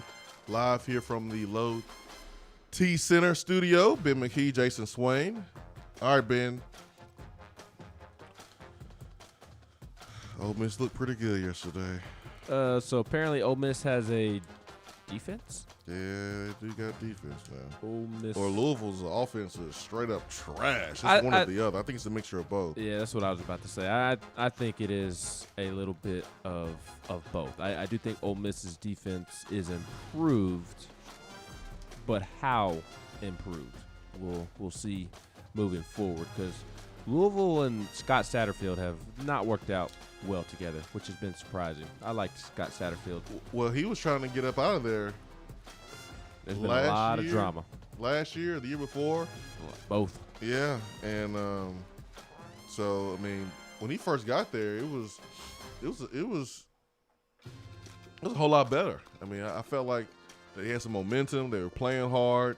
They looked coached up, sound, and ever since that, he tried to go somewhere and then had to kind of shoot it down and reaffirm his commitment to Louisville. It just hasn't been the same. But last night, man, I don't know what was going on with that Louisville offense. That quarterback, he looked like he played receiver, and he had to move the quarterback because the real quarterback got hurt. Malik Cunningham. I mean, I don't know what he was doing. Yeah, and to give him a little bit of grace, he didn't have much time to do anything. That offensive line was just getting wrecked by Ole Miss. But Ole Miss wins 43-24 last night. Matt Corral looked great. 22 of 32 for 381 yards and 1 touchdown. Ole Miss did whatever it wanted to do. Yeah. Absolutely whatever it wanted to do. So I do think Ole Miss's defense is improved, but I'm taking the performance with a grain of salt because Louisville has done nothing under Scott Satterfield. So we'll see coming up what Ole Miss can do defensively. They play Austin Peay and Tulane the next 2 weeks. Then they play Alabama. So I don't really know when we're going to find out a ton about Ole Miss's defense. It probably won't be until October. Because, look, I'm not holding an Alabama performance against them. No. So, and then they play Austin Peay and Tulane before they play Alabama. That's not going to be a true move the needle for me unless their defense just reverts back to last year and just allows Austin Peay or Tulane in the membrane to just go off. But in October, they play Arkansas, Tennessee, LSU, Auburn. We'll find out a lot about Ole Miss's defense that month. Hopefully, when it comes to Neyland on October 16th, it reverts back to its old ways. It looks better, man. They got some transfers in. They got some better players. Their system is a little bit different. I heard them talking about that during the broadcast. Lane mentioned it when he was interviewed. Also, through some shade, the Big Ten officiating. There were so many targeting calls, so many ejections, man. He was like, well, I guess we need to get the Big Ten officials to teach us how to tackle because apparently we don't know how to tackle. Yeah, 4 targeting ejections and such a complicated topic because, like, the hit on Matt Corral, did you see that one? I know you said that you went to bed, but Matt Corral was sliding and a Louisville linebacker. He got hit by 2 Louisville linebackers at the same time, and one was just clear helmet to helmet, clear targeting. I mean, those are the type of hits that should not be allowed whatsoever.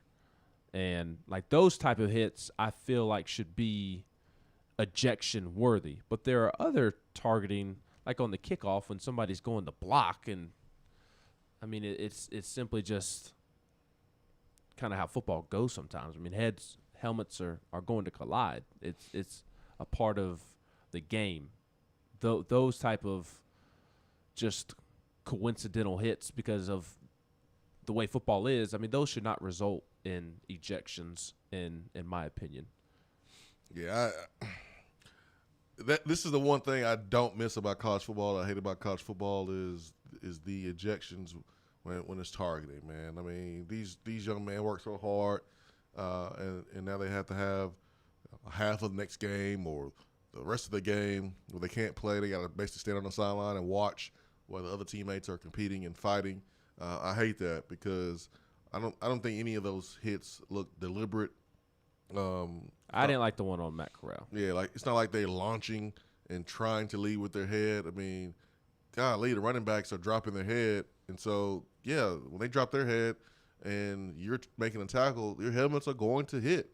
I haven't yet to see an offensive player be ejected for using their crown of their heads to initiate the contact, because that's in the rule book, but it's never enforced. And so I would hate to be a defensive player, to be honest, because how do you tackle? I mean, how do you get 4 in one game, but then you look at another game and there's 0? Yeah. Because it's kind of like holding. Like you can call holding every play if you want to. Well, they were stopping the game last night. It's just not consistent. That's what's so frustrating. Again, like when Matt Corral just gets absolutely leveled because the linebacker, I mean, he was just doing too much. Like that is ejection worthy in my opinion. But these other ones, like on kickoff and running back running the football, and he lowers his head, so the defender tries to get even lower and lower his head. I mean, are we really going to eject kids for that? I mean, just so inconsistent. And the NCAA needs to find a way to compensate for the offensive player lowering his head like you were talking about. Because what is the defender supposed to do in that situation? I hate it, man. I hate that rule. I do as well. A couple other quick notes real quick. Georgia offensive lineman Tate Ratledge will miss the rest of the season with a foot injury. He only made it through a couple of plays against Clemson on Saturday night before he tapped out. I believe he was at right guard when he left the game. Tate Ratledge, former Tennessee target. He is the son of the dad who pulled the Power T sticker off the back of his truck. But he is out for the rest of the season with a foot injury. There was an article I wanted to bring up from Alex Kirshner, who is the co-host of the Split Zone Duo College Football Podcast and a contributing writer for Slate. He put a article together, or he built a metric called BASH, beaten at Saban's hands. He built this metric to measure how badly Bama has destroyed other SEC programs since 2007. This BASH metric, beaten at Saban's hands, says Florida, Tennessee, and Georgia were hurt the worst. And he said the team that was hurt the least might surprise you. And that team is Auburn. Auburn hurt the least by Alabama, by Nick Saban's reign, I should say. Tennessee third, or I guess technically tied for second in this metric. When you look at the record versus Alabama, SEC championships, playoff appearances, Tennessee's average recruiting ranking from 2002 to 2006, and then 2007 to 2021 post Saban. So I thought this was interesting. Not we are different, that's for sure. Not all that surprising. We are different. I'm glad you mentioned it. These numbers are horrific. 0-14. Yeah, I'm glad you mentioned it. Yeah. It doesn't make me feel any better. I don't care. No, I just thought it was interesting. That's why I brought it up. No, it is. I get it. Auburn is supposed to be, right there at the top because they've had the most success against Alabama inside this conference. It's a rivalry game. It's an Iron Bowl. So, number one, Auburn, I'm not surprised there. But, the other teams, that's a good little note. I just hate Alabama so much. It doesn't make me feel good or better about what we've done against them over the last decade and a half. Let's get to the phones, and then I want to get to some comments we heard from Dylan Gabriel about his time being a quarterback of this offense, and we'll just go over it, put it in our back pocket, but it's worth mentioning, and we'll do that after we chop it up with Turkey Man. Turkey Man, good morning. Hey, good morning, guys. Good morning. Hope you're having a good rest of the day, by the way. For sure, thank you. As normal. Hopefully next time I'll be able to come and sit down and eat with you guys when you go dead end. I miss that. Ain't no party like a real dead end party without you, Turkey Man. Well, I enjoy being there. I do. Hey, he's talking about the officials, and that's one of my pet peeves is officials. But I tell you another thing, as far as watching, for the fan watching it on TV, is these announcers.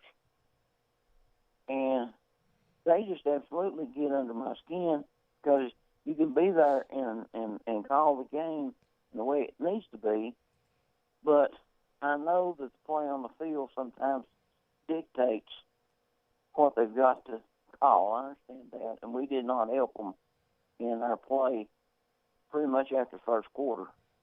And I mean, we had Cole Cupid down there trying to pet Smokey, and he didn't want a part of it.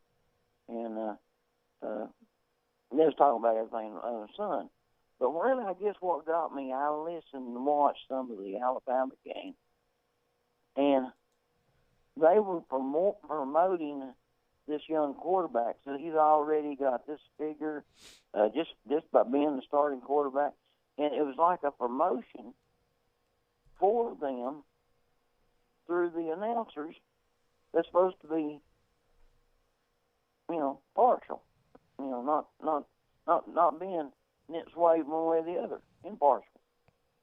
Does that bother you guys any? I haven't heard a broadcast where I felt that way about the broadcasters, Turkey Man. Not yet this football season. Did you watch any of the Alabama game? I did. Did you not catch the figure that their quarterback was going to be by just being the starting quarterback? I mean, and he turned down so much. The name and likeness. That doesn't bother me, Turkey Man, just because. I mean, NIL is a huge conversation in college football right now because of how new it is, and that is a noteworthy story. And they're calling an Alabama game, and the guy that's making that much money is just making Miami look foolish on the field, and Bryce Young's balling out on the field, and it's a relative story to the broadcast, in my opinion. So that doesn't bother me. It may be just me, but I swear it seems to really dig into my skin a little bit. I maybe feel that way, but I just and another thing they do. Now you was talking about targeting. This is another thing. They will put their input on a call when really a lot of times it ain't even right. I mean, it gets overturned of what they were saying. But they'll put there so much. They should have been thrown out for that. Actually, that's targeting. And you go back 9 out of 10 times, it ain't right. But I don't know. It just call the game. I don't care if being the key was Jason Swain's roommate. I really don't care. I want to hear about how the game's going and the X's and O's and just call the game. I guess. Turkey Man, you triggered. You're triggered this morning, Turkey Man. I really am. I see so much. I see so much of the sport or the what football's about being taken away, and here, you have people like SEC Network, or I guess it's SEC Network, yeah. Here we had Paul Feinbaum. Your boy. Here, yeah, okay, and then they had Tebow, which I think Tebow's great, but he's there, and then they had the Vanderbilt quarterback there, Rogers, trying to show us how to do touch pass and how to put air into the ball. So then he gets Tebow out there because I'm a receiver now. That's washed up. So he's trying to slow motion what you do. That's foolish. That don't make sense. I would rather see Swain with a board up there right next to his nose. Something along that line. I don't know about that. Yeah, I guess I am. But have a good one, guys. I just my 2 cents tonight. Raise a little bit. I hear that plane. hey, cut back on it. Drop the nose a little bit. Settle down. See you, Turkey Man. Turkey Man woke up and chose violence today. You gotta get Turkey Man landing that plane. Turkey Man has a back pocket list. Turkey Man's fired up, man. He is triggered. Fired up. He's triggered this morning. Let me just move on. Okay. This is not the first time that we've been down this road where we got a new coach. The old coach is the worst person on the earth, and the new coach is the best person on the earth. And then the place where the new coach came from has strong opinions about that coach. We typically have heard negative things about the new coach from the previous stop, excuse me.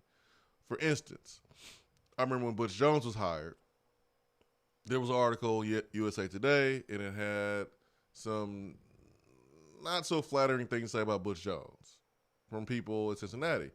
And what do you know? It came out to be pretty true, right? We took it with a grain of salt at the time. We put it in our back pockets. But it came out to be, all right, pretty spot on. Jerry Pruitt, there's some things said from Eric Murray and folks, some concerns, and it came out to be pretty true. And so you can change. The circumstances can be different depending on where you are. You want an example? I got one. Well, Scott Frost. Scott Frost didn't forget how to coach. He just had more success in Central Florida than he's having right now in Nebraska. Or how about Dave Clawson? Dave Clawson was the offense coordinator here in 2008, and people probably thought that he didn't know anything about football, didn't know anything about offense. But we found out that he does. Harry Heastand, when he was offensive line coach, when Dooley was a head coach, he didn't have much success with the offensive line group. Well, he went on to Notre Dame, and Notre Dame played in the national championship game against Alabama. So it's about fits, and sometimes it doesn't work here, but it didn't work somewhere else. Well, and I don't know if you can notice this, but Dillon Gabriel does not like Josh Heupel, Central Florida's quarterback. It's pretty obvious. Can you not tell that? Based off the article that you sent me, I didn't really. No, I read his first quote of how Gus Malzahn is different and that he's never seen anybody be so wired from 8 a.m. to 8 p.m. He keeps going. He can talk all day. He can dissect things. He can memorize a call sheet within seconds. I'm talking about from the moment Josh Heupel took the Tennessee job to this point, there's been things said by Dillon Gabriel.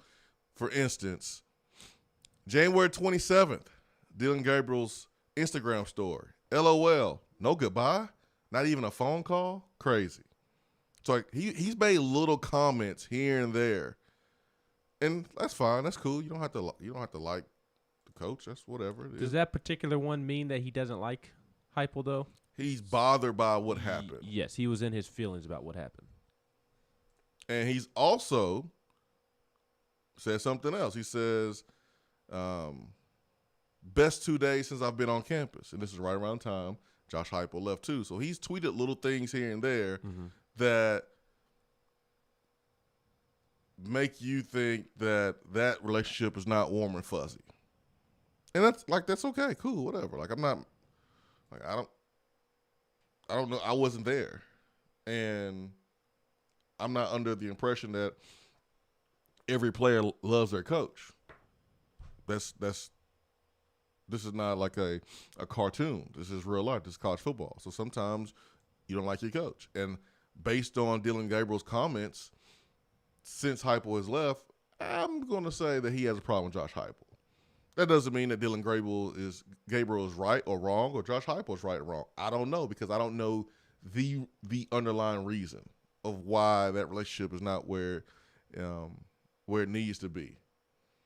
And that doesn't mean that Josh Heupel is not going to have a good relationship with his quarterbacks and players here. It doesn't mean that.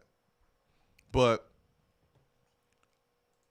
when talking about Gus Malzahn, recently he talked about the difference in offenses. And I just thought that this was noteworthy, and it's something that we just kind of put in our back pockets and store. And who knows? It may come up if Tennessee becomes stagnant on offense and predictable and can't move the football and not having success. Or you bring it up if Tennessee is having success in the SEC with this offense. It's good to hear from the past quarterback that played in Heupel's offense what he thinks about the offense. Well, he wasn't very very high on the offense. I don't know if this is the part that you're going to get to. Yeah. But in this article with Brandon Marcello on 247 Sports, there's a chunk of it. Brandon Marcello followed UCF around during Gus Malzahn's first game week. So he wrote a lengthy, detailed article on what that week looked like. And one of the sub-passages is called Simply Complex, and it's about the difference in the offense under Heupel and the difference in the offense under Gus now. And it says that UCF certainly hasn't struggled to score points over the years, but still something seemed off about the offense last season. Heupel's offense was simple, line up quickly, and try to catch the defense in an improper alignment. Gabriel recalls his performance against Georgia Tech last season, a game he reviewed Thursday morning before kickoff against Boise State. The route concepts were simple to a fault. He threw only 12-yard fallouts and verticals with maybe 1 or 2 out routes, he says. UCF led the nation with 88 plays per game with the breakneck speed with simple concepts. Malzahn's offense is a bit more complicated, particularly with the audibles and variants of plays from the same formations, though it's definitely not as fast. Dylan Gabriel said, quote, "It's not as fast because of the fact it's not as simple. We get to the line quickly, but there's a lot more in the process that goes into it rather than with hype. We'd line it, call it, and try to be as fast as possible. At times, it was really rushed because of how fast we played, so you're just kind of learning on the fly with every play. You're just kind of running to grass. With Gus, I truly feel like we're scheming things up, getting into looks you like, giving you answers, and if he doesn't like the look, he checks it, which is something I like. UCF's game plans also seemed misguided in 2020.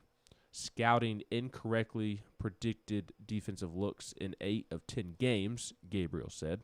It appears UCF succeeded in spite of the plans and scouting. The quarterback became obsessed with his progressions against certain coverages so he could better make decisions after the snap rather than worry about the play calls. Gabriel said, quote, "You felt uneasy." 7 hours before the scheduled season opener against Boise State, Gabriel felt more at ease, even in a new offense against a strong opponent. Quote, "How do you prepare for a coach that you don't know what he's going to run? I never feel uneasy going into a game, even this first game, just because I know Gus is going to be spot on." This is rich, right? You know, hearing this from my perspective, because we have watched Gus Malzahn at Auburn not do a good job of developing quarterbacks, and it's just really cool to be able to notice the honeymoon phase for both sides. Like, there's a honeymoon phase with Dylan Gabriel and his new coach, Gus Malzahn, who he thinks is going to be better for him than Josh Heupel was.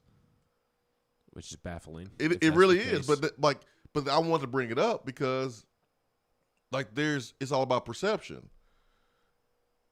Malzahn in his article says you've got to build around the strength of your quarterback.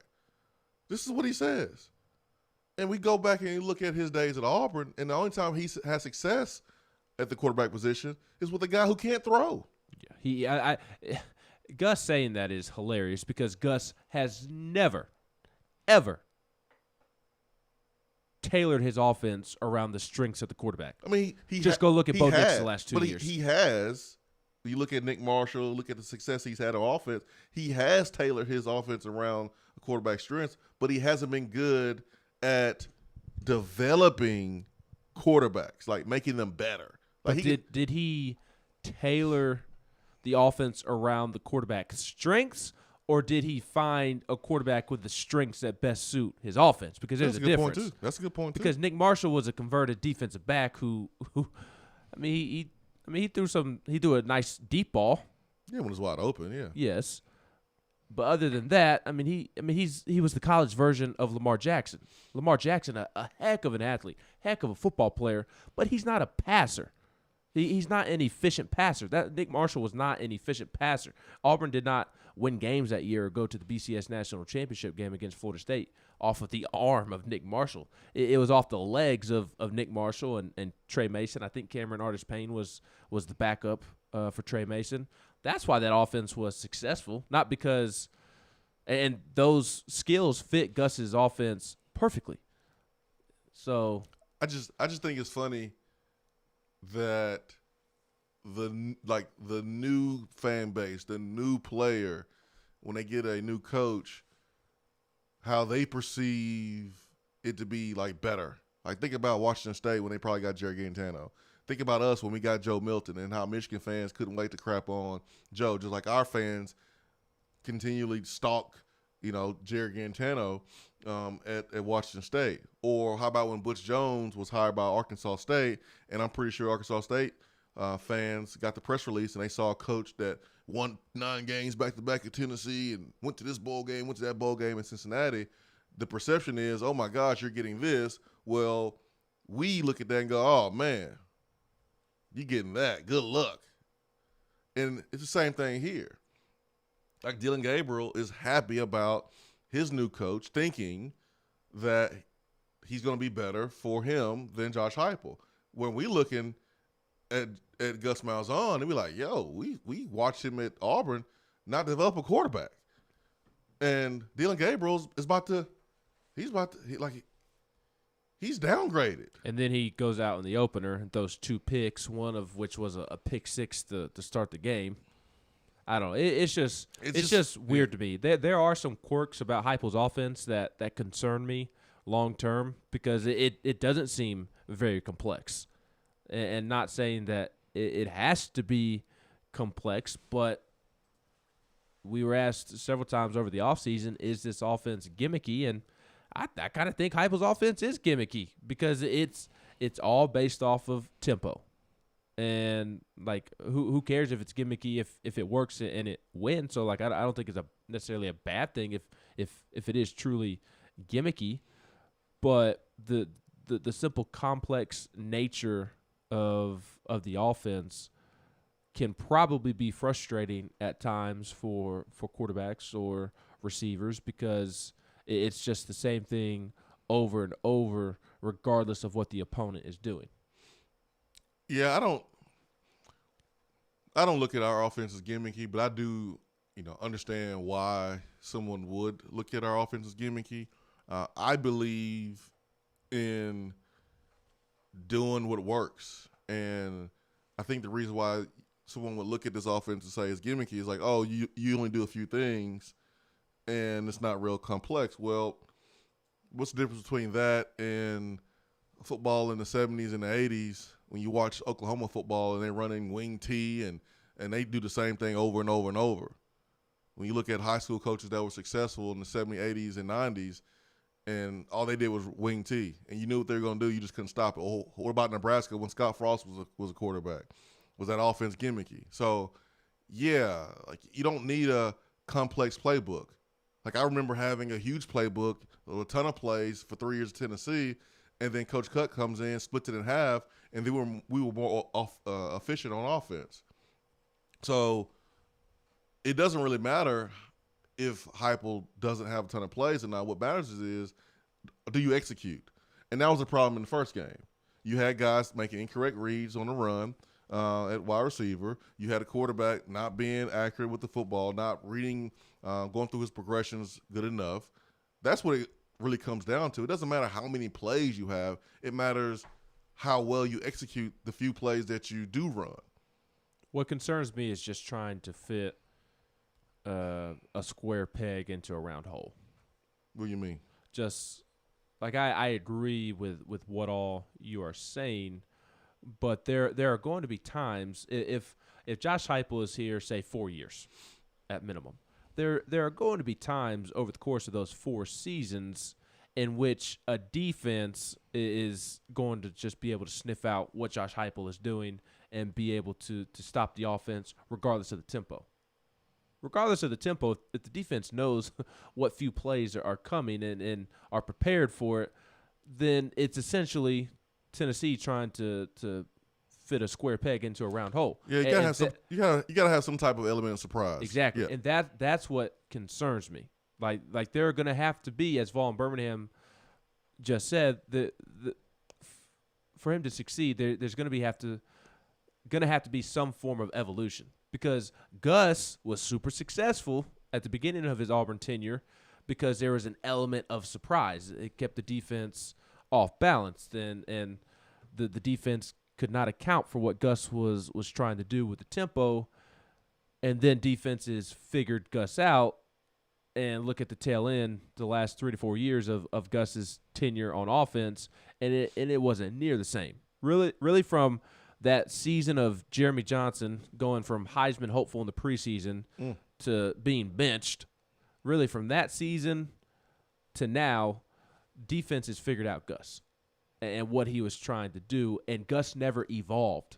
That was the knock on Gus. You hear the SEC Network analysts talk, the Jesse Palmers, the Jordan Rodgers, Cole Kulicks, Greg McElroys, Tim Tebow, so on and so forth. They all talk about Gus not evolving once people figured him out. And, yes, that can be their observation as well, but those SEC Network analysts are speaking to different defensive coaches in the league.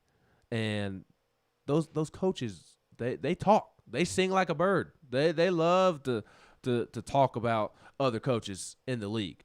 So that's my thought process of kind of my concern going into the Josh Heupel era is, will he try to fit this offense that's like a square peg into a round hole, continue to try to do that, or will he evolve?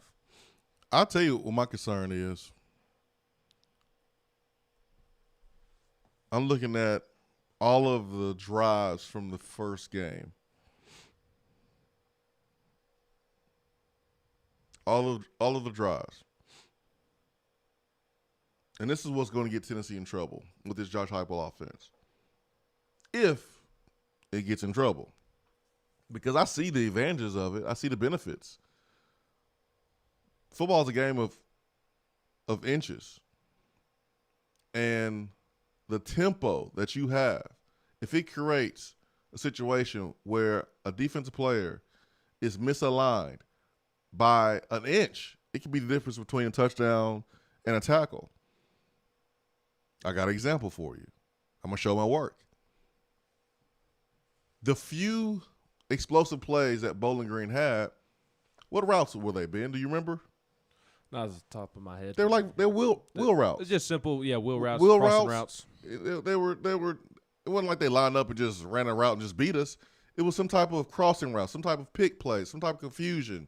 Well, the reason why Bowling Green was successful on those wheel routes is because we were out of position. You took a bad angle. If you're lined up incorrectly because you don't have time to line up right, it could be the difference between being in the wrong spot, being misaligned, not having your leverage. That's the pressure that Josh Heupel's offense can put on the defense. But there's a weakness. Just like with any scheme, you have a strength of that scheme, you have a weakness.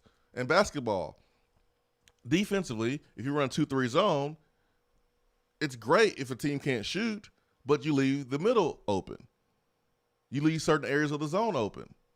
And back to the football field. In cover 2, yeah, it's great if you have 4 guys up front that can create pressure.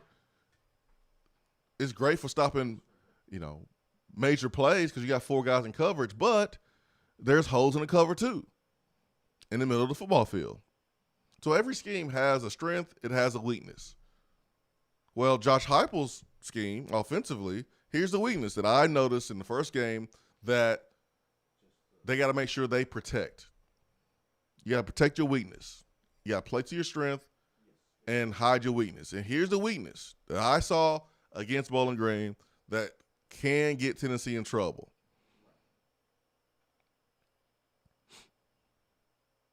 On the plays where Tennessee punted the football, the first punt, the first drive,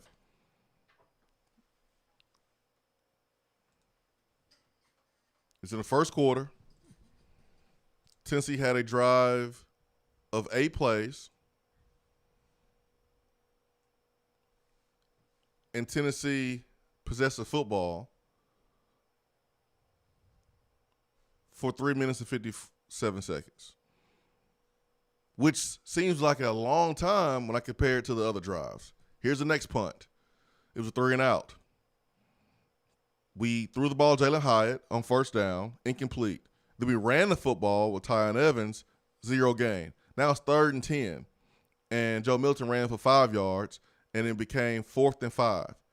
Time of possession on that drive was 1 minute and 16 seconds. 3 and out, 1 minute and 16 seconds. That's what concerns me.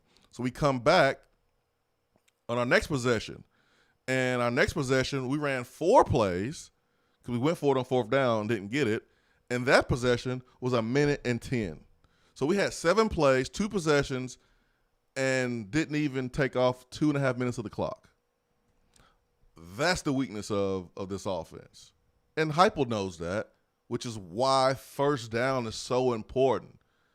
It's why I thought the first play of the game would be a run. And it was. It was a run. Because you can run the football, gain some yards, get up quick, fast, in a hurry, give the ball to the referee, and it starts the offense. It starts the tempo, starts the engine.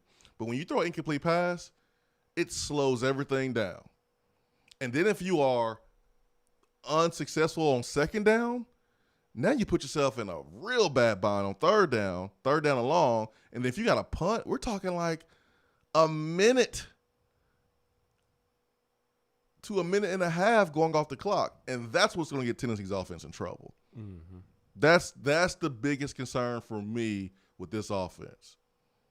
Now, you know your weakness. You try to protect your weakness by getting on schedule, having successful plays on first down. If I'm the defense, first down is the key. Just like when we played Auburn, that was the key. We played Auburn enough times when Gus Malzahn was either the offense coordinator or the head coach to know that first down is the key. It's what starts their engine. It's the same thing with us.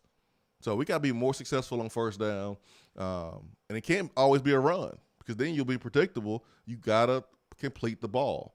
So I think we'll see more short passes on first down, not just bubble screens, but some intermediate routes and some quick game on first down to get the ball moving, to get the chains moving a little bit, so that way it can ignite the offense, start the engine.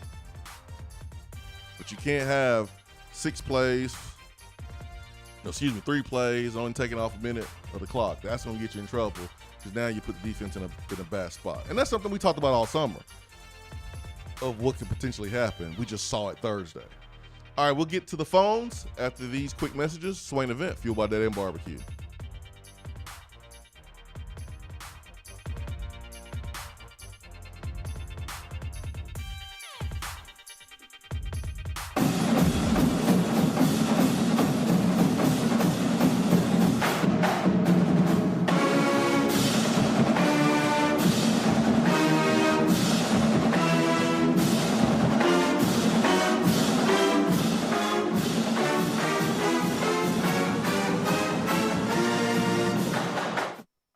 The Swain Event is brought to you by the Low T Center and lowtcenter.com. Do you know your numbers? Feel like you again. Let us help. Guys, your health right now is more important than ever. I recommend Low T Center. That's where I get my levels checked. It all starts with the annual wellness exam where they do a comprehensive health assessment exclusively for men, making it quick and easy to take care of your health. And now they offer monitored self-inject at-home testosterone treatment. Most insurance is accepted. Go to lowtcenter.com now to book your appointment and make your health a priority. Low T Center, reinventing men's healthcare. At Iris Networks, we know that business communication solutions are critical to your success. Since 1998, we've been helping businesses in East Tennessee by providing reliable and affordable high-speed fiber internet and voice solutions. That's why Iris Networks is your Tennessee communications partner. With internet speeds up to 100 gigs and work-from-anywhere solutions like mobile apps, video conferencing, and file sharing, we make sure you can stay connected to your customers and great communities we live and work in. Iris Networks, because just like you, Tennessee is our home. Out-of-town law firms have been swarming into East Tennessee lately. Firms from Memphis, Chattanooga, and Birmingham have stormed into the area. Wouldn't you rather do business with a local law firm? You know, a true neighbor. Marcos Garza and the pros at the Garza Law Firm are just that. They are our neighbors and friends that support local causes year-round. The Garza Law Firm works to serve you professionally on criminal matters, injuries and accident matters, and Social Security and disability filings. The Garza Law Firm is here for you at garzalaw.com. The Garza Law Firm. Let us help. Hour 3 of the Swain Event is brought to you by the Low T Center and lowtcenter.com. Do you know your numbers? Feel like you again. Let us help.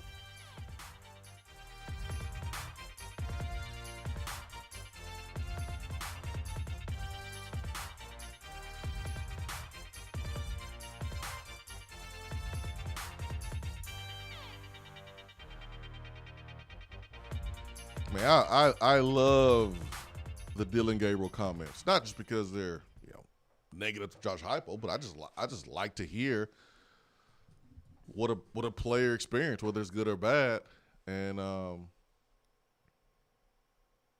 it forces us to look at it from all different angles, not just one side, one narrative. Just because Josh Heupel's our coach, I think it's easy to see him go, "No, I don't believe it. No, he's just a bad quarterback. No, he's just stupid." No, man, let's explore it. Let's talk about it. Let's take his comments and put it in our back pocket and see if we have to apply it moving forward. Like, Tennessee played one game. So it's really hard to know, like, all right, is Dylan Gabriel spot on or is he off? Or was Dylan Gabriel right, but Josh Heupel and company just adapted and made changes and got better from their time in Central Florida. Like, coaches evolve too. So I am looking forward to seeing, like, all right, how is this Tennessee offense going to fare here? Heupel's offense going to fare here in Tennessee inside the SEC. But I just want to throw that out there, us file it, and let's see if we got to bring it up again. Yeah. I mean, there are things said and in Dylan Gabriel's quotes that are very concerning, quite frankly. At least they are to me.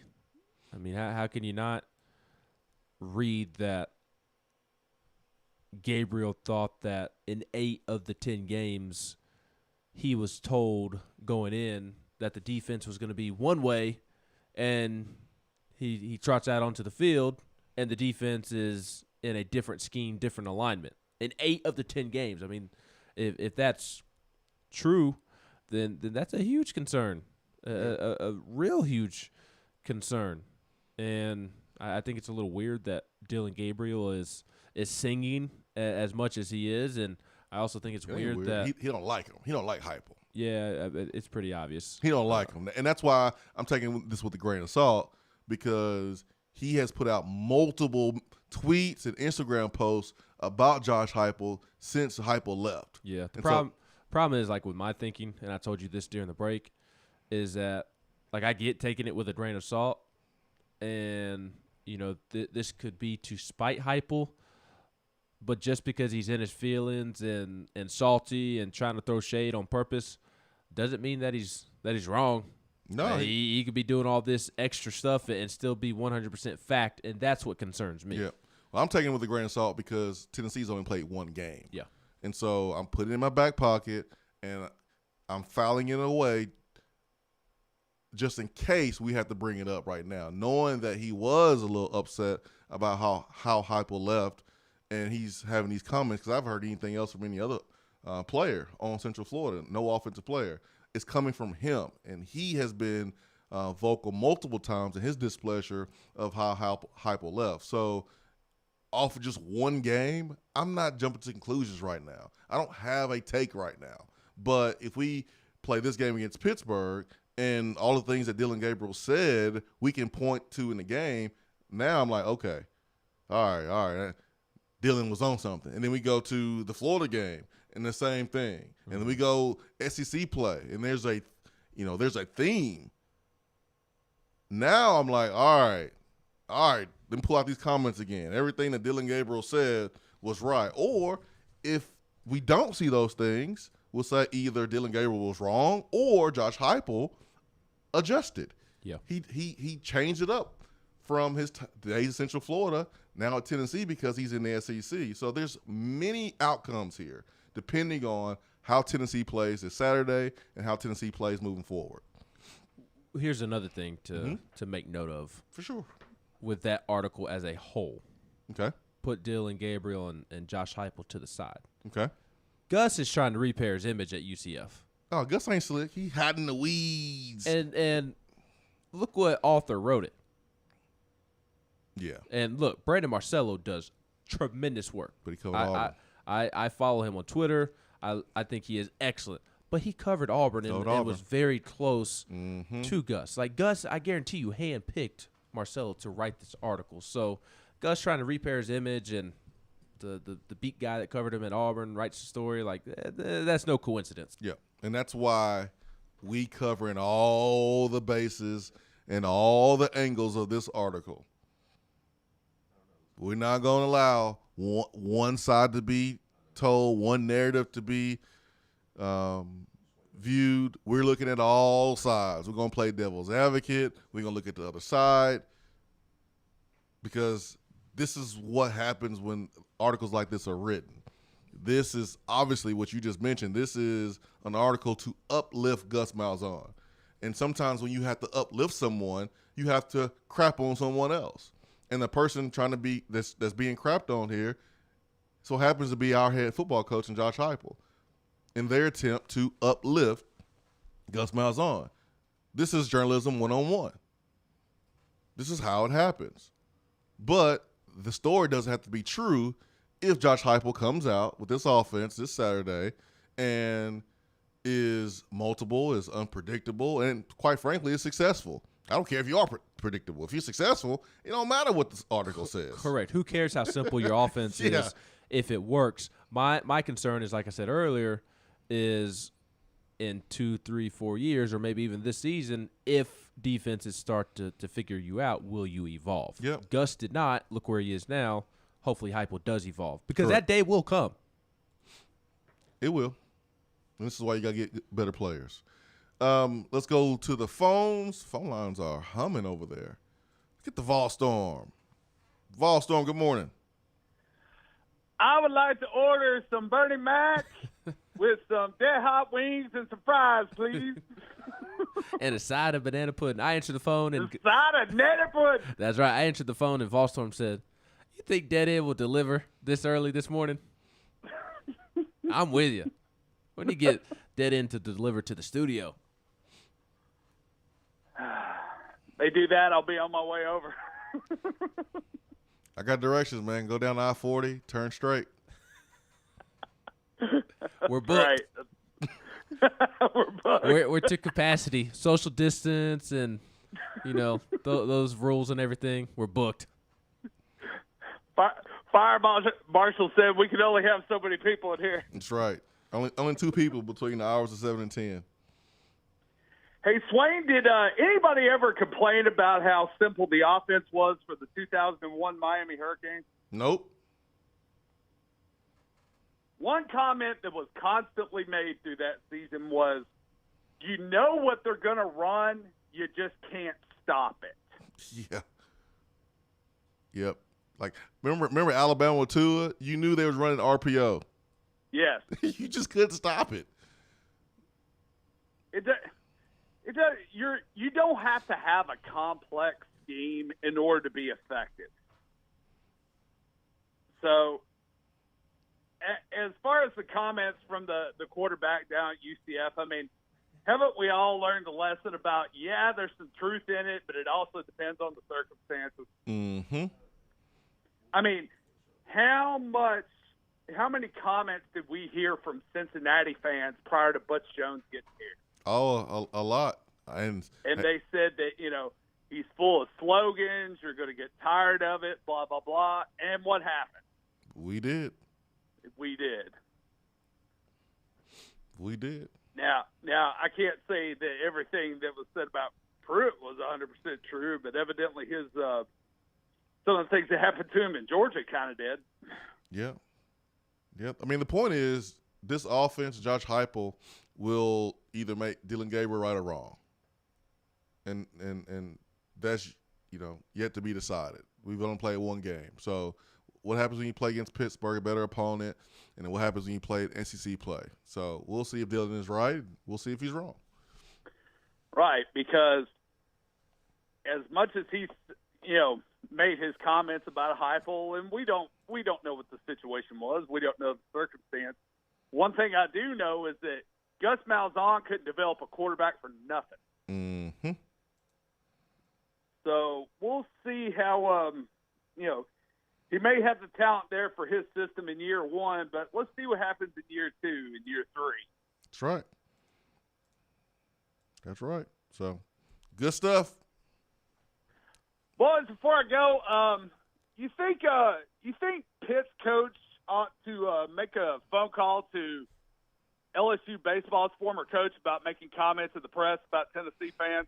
See you, boys! He gonna learn today.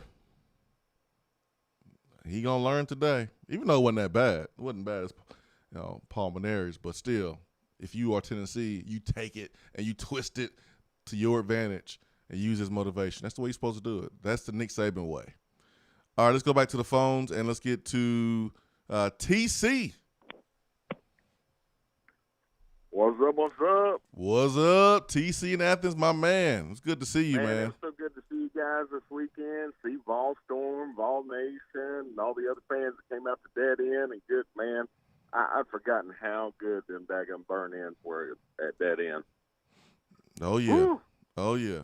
Good stuff, man. It was looking forward to being back this weekend. Hey, man, that article that came out, I mean, to me, it seemed like a pretty fair assessment from that guy.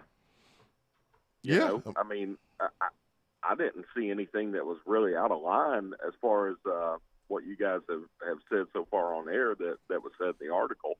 Yeah, I mean, listen, he was a quarterback for him. He has every right to say that, and it could be true. And Josh Heupel could be different here in Tennessee. I mean, coaches, absolutely. He can adapt. About being at the right place at the right time, the right fit, and all that good stuff. You know, and so time will tell on that. One thing, you were talking about a couple of things that concern you, and it's always concerned me with these fast-paced offenses.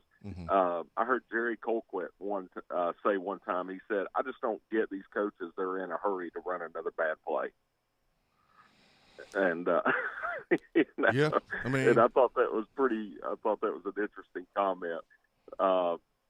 And that does scare me, man, because defenses can absolutely be on the field for an entire quarter like ours was. Yep. And get worn down. Another thing I noticed that was a little bit concerning to me, and I hope they switched up this week, is that little clap to snap. Mm-hmm. It never changed the entire game. It was one clap snap. And if they don't change that up, brother, defensive ends in this league are going to tee off on our quarterback. Great point, TC. Great point. So I think that needs to change up. The last thing I want to just hit on is this stupid targeting rule that I'm so sick of. They have got to do something about that, man. I thought it was a mistake years ago when they changed the face mask rule to where everything is a 15-yard penalty now. Yep. That's stupid. You have certain things that are intentional, certain things that are not. If your hand brushes a face mask, it shouldn't be a 15-yard penalty. And I look at the same thing with this targeting rule. There are intentional targeting, targets, and there are accidental targets. And I don't understand why when, defense players are taught to go low to take out the legs. And so they start going down low, and all of a sudden the running back lowers his head, and it's targeting on a defensive player. That's ridiculous. Yep. I can't stand it, man. It's one thing I hate about college football, Turkey man, with TC. And I hate to cut you off. We got Austin Price on right now with us. Thanks so much for the phone call, TC, man. So good to see you, man. See your daughter. She is not a little girl anymore. So can't wait to have you back here in Knoxville. And let's go the Dead End and break bread again, TC. Thanks so much for the phone call, man. Let's go to the phones again and talk to our guy, Austin Price of VolQuest.com, who joins us each and every Tuesday. His time is brought to you by Jennifer Morris with Keller Williams Realty, who was also there at Dead End Barbecue with us, having a good time AP, good morning, man. Was that former ball Todd Campbell?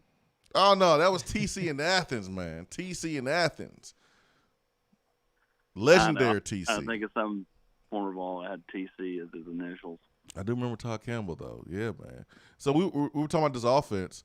Dylan Gabriel's comments to Brandon Marcello over there, 247, and we understand that the old place is going to have some not so flattering things to say about the coach leaving, and then the new place will be happy about the new coach coming in. It's kind of par for the course. And Tennessee has the opportunity to either make Dylan Gabriel's comments right or wrong about how they play an offense. Offensively, AP, what do you think the biggest area of improvement needs to come from game 1 to game 2? Well, I just think, being more consistent, cleaning up the little mistakes, Jason. Joe Milton wasn't perfect. Neither were the receivers. I thought the offensive line was really pretty good. I mean, they had a couple of silly holding penalties that I think you can clean up. Obviously, we know the running backs were on point last Thursday night, but just little things. Again, everybody's so quick to make a snap judgment. I mean, there are threads on the general's quarters, Heupel's butts on the line. I mean, TC's talking about claps. I mean, you don't think Heupel knows that there you can variate that. I mean, they were playing Bowling Green. Yeah. And I just, again, the quick judgments of a coach off one game, a quarterback off one game, that might be who they are. Okay?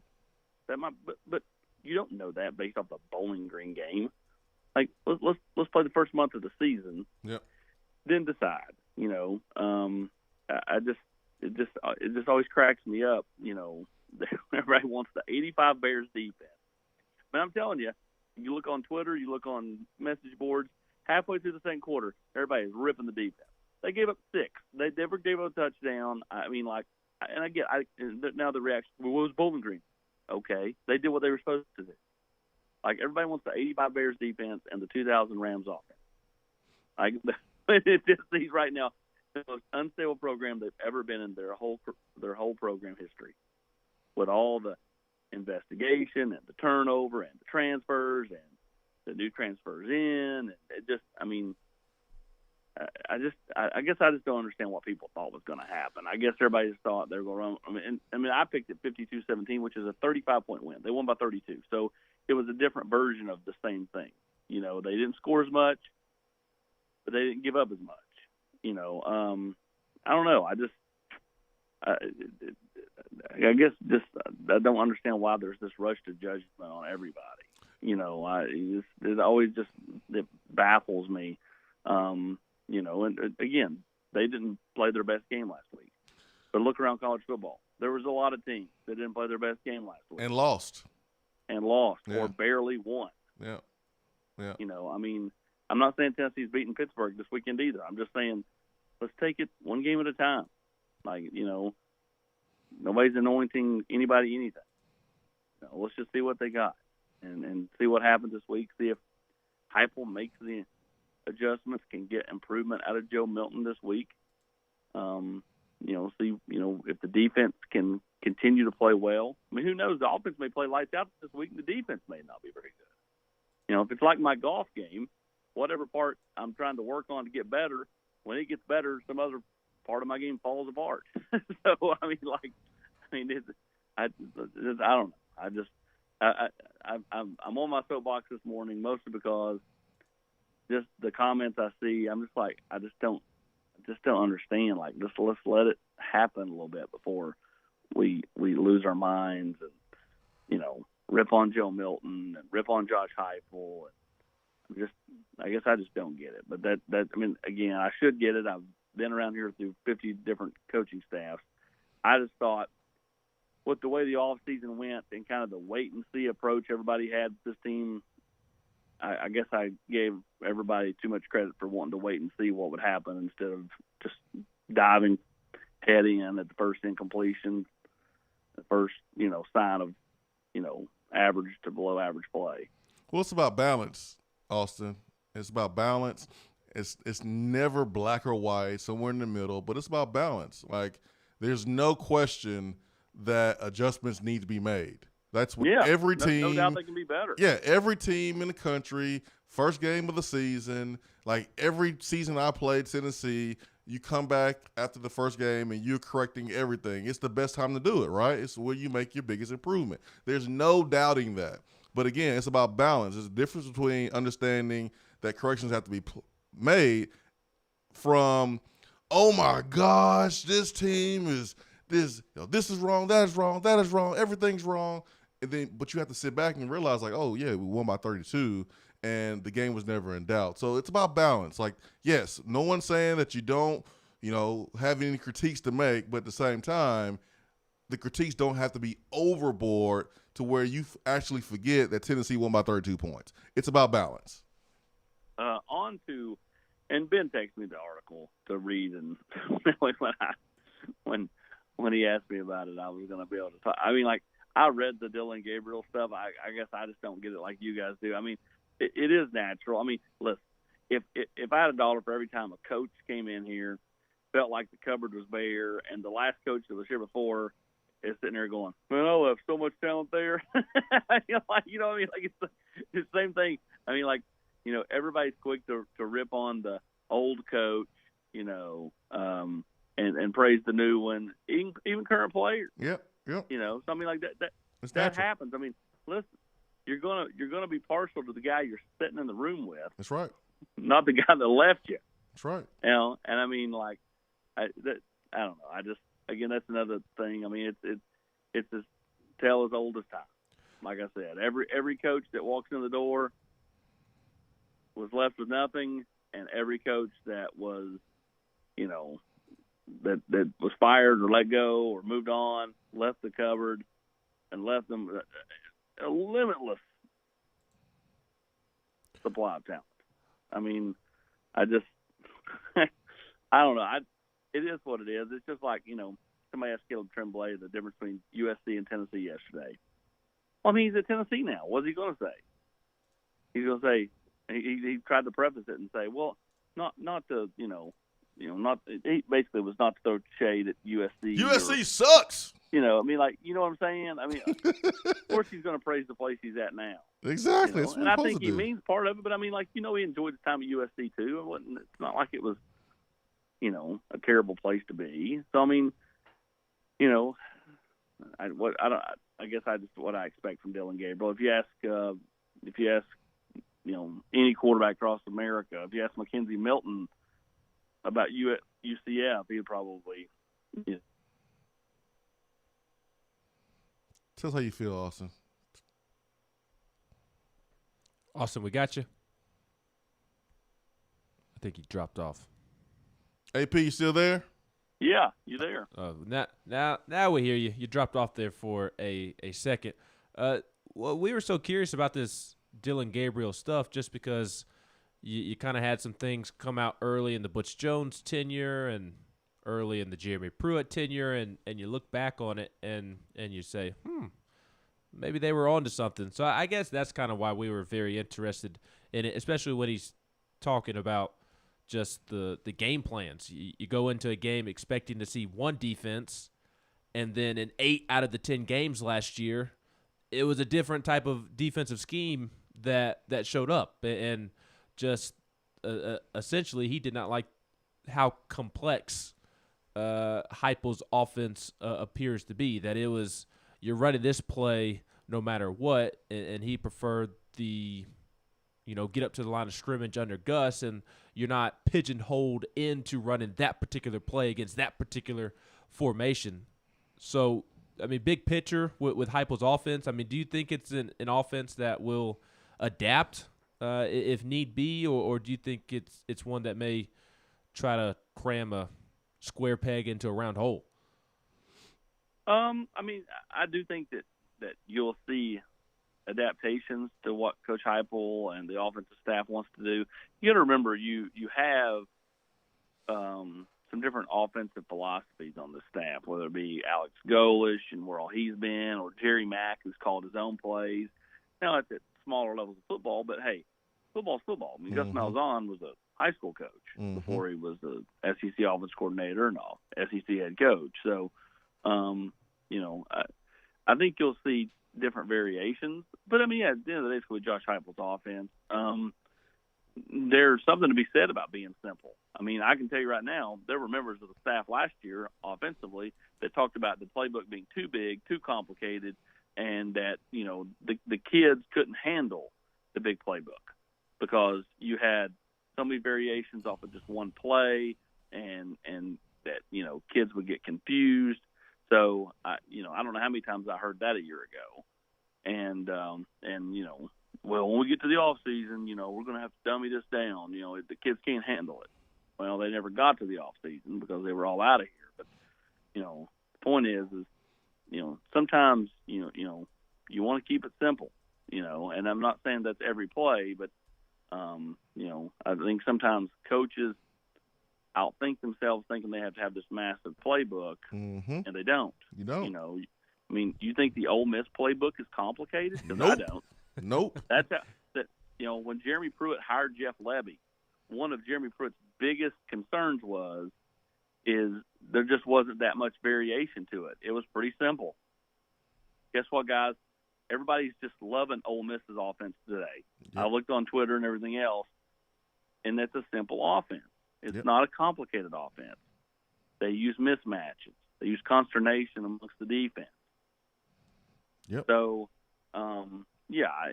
hey, every quarterback is going to like it, the way that they feel like helps them, or every player for that matter. It's not just a quarterback thing.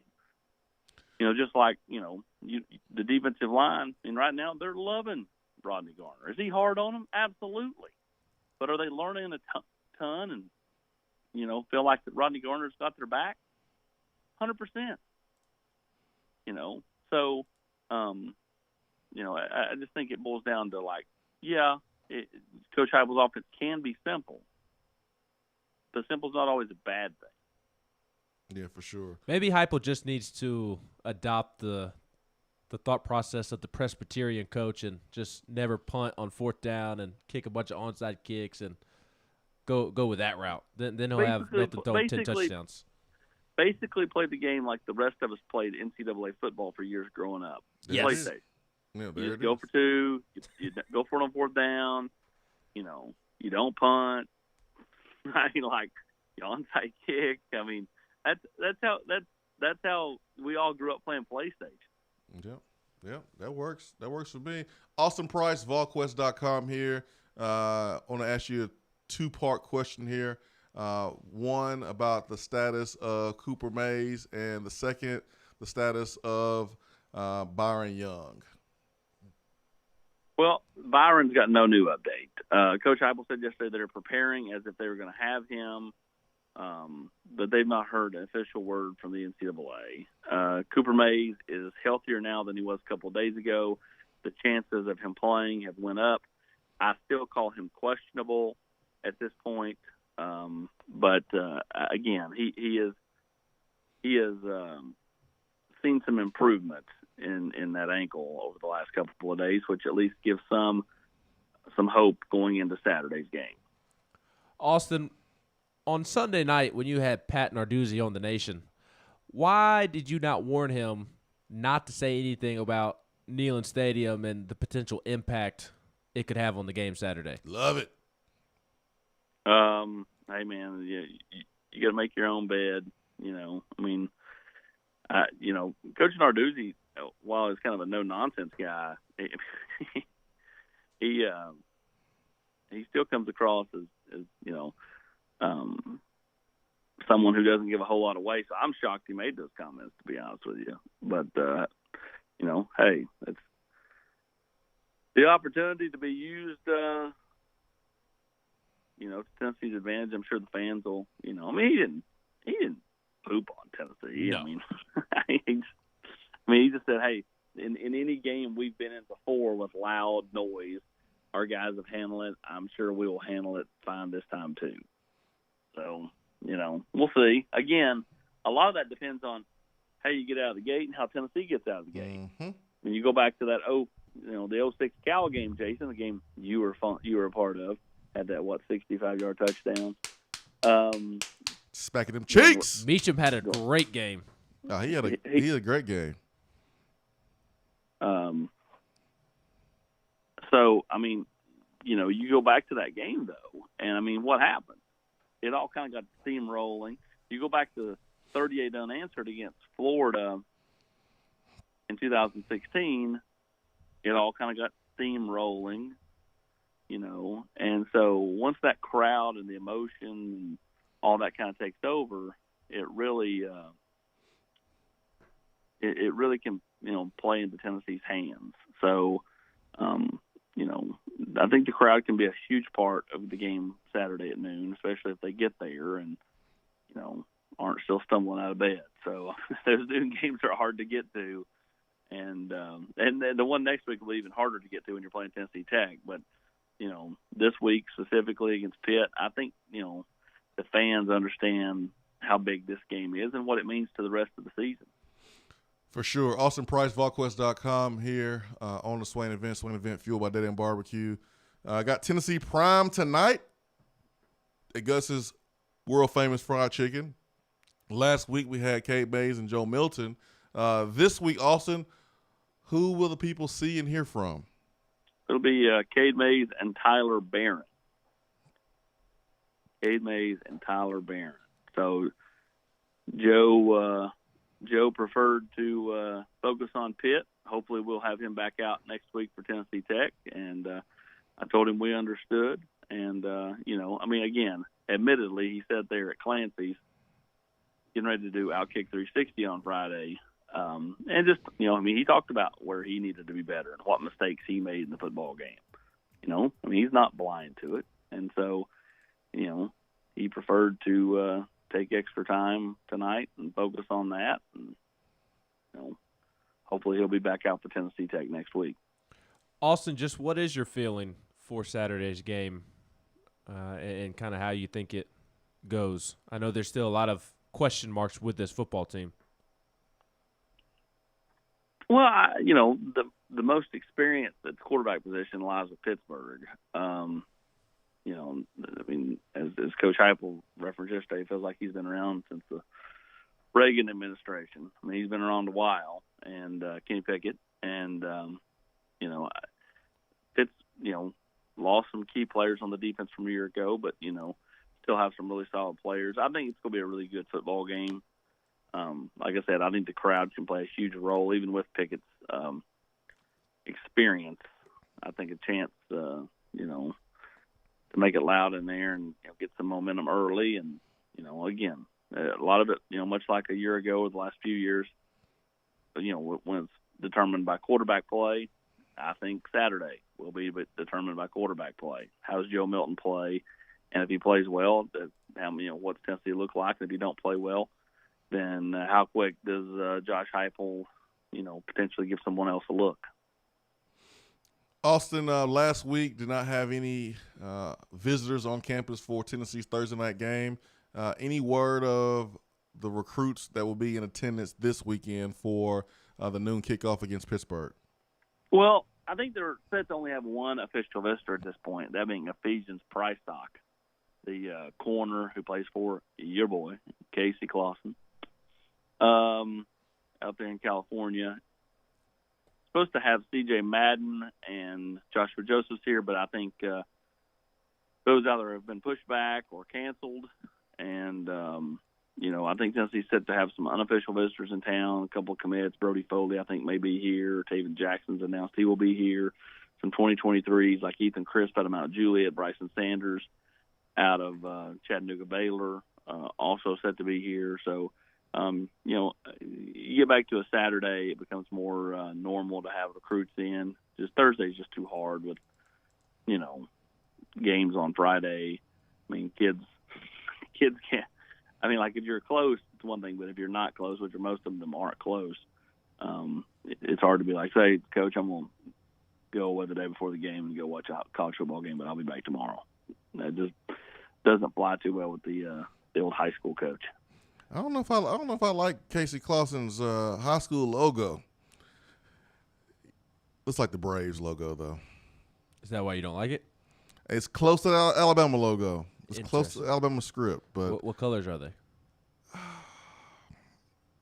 crimson and yellow. That's an interesting color combination. Austin. But he slashed Alabama, so it don't matter. That's right, the Iceman. Austin, am I the only one that feels like it just doesn't seem like there's a lot going on in recruiting as it pertains to Tennessee right now?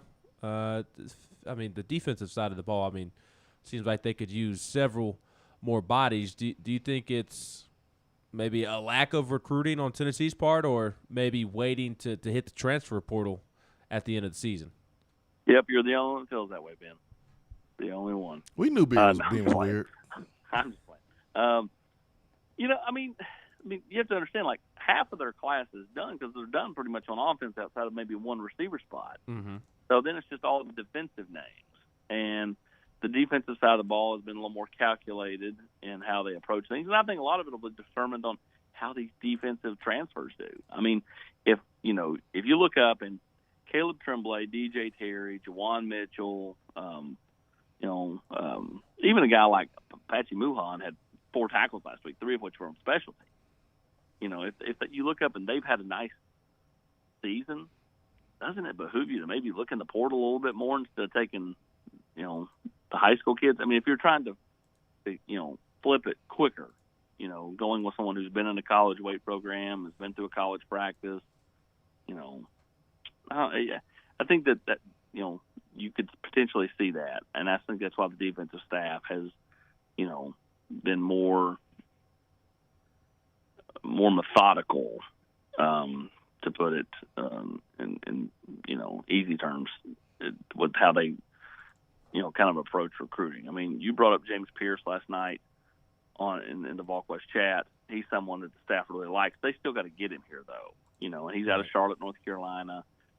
Coach Eckler went and saw him last Friday, but they still got to get him here for a visit, and so we'll be interested to kind of see how the rest of the fall works with the defensive guys. I mean, they need corners, they need defensive linemen, they need Leos. So everything. Pretty much. Man, Austin, we've held you almost 30 minutes, man. We thank you so much for your time. I think we covered everything that we could possibly cover in the 30-minute time frame, recruiting and some of the team things going on, injury update, eligibility update with Byron Young, and injury update with Cooper. So I don't think we left anything out, guys. Sounds good, Jason. All right. Anything for you, buddy. Well, I appreciate that, man. Tonight, Tennessee Prime, it either be Austin Price or Brent Hubbs and myself with the Tennessee players, man. Austin, did you taking the night off, or we got Hubbs? It will be Hubbs. The GOAT. Hubbs and Jason Swain. The GOAT. I'll be with the GOAT. Hubbs, you all right too, Austin, but Hubbs is the GOAT. So Hubbs is the GOAT of goats. That's right.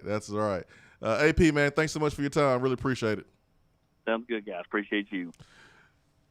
Austin's Time is brought to you by Jennifer Morris of Keller Williams Realty. Her telephone number is 865-257-7897.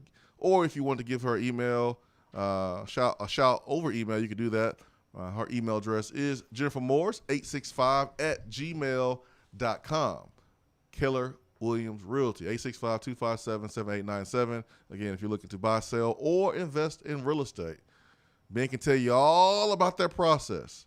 He's moving into his new house, and Jennifer Morris helped him with that process. So we don't just talk about it, we bees about it. That's right. Here on the Swain Event. Speaking of goats, Jennifer Morris, the GOAT of Knoxville realtors.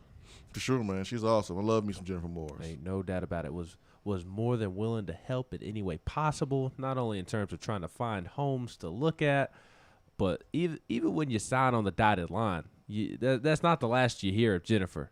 She offers her husband's white creepy van to help move stuff over, and those are her words, not me making fun of her. Those are her words. I've seen the van. Is it white? Is it creepy looking?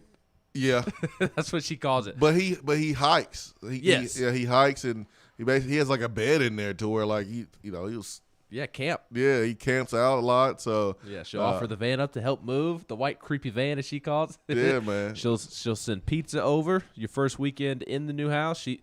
The GOAT of Knoxville Realtors for sure. That's hilarious, man. That's hilarious. All right, let's get to the phones. Who we got? UCLA Rusty. Really, Rusty? We doing this already? I did not say that. Ben came up with that. Hey, man, UCLA with the sissy blue shirts Hey, handle business against LSU, mate. Orgeron look like an idiot. Gina actually last night walked in the room and handed me that she had ordered me a sissy blue UCLA T-shirt.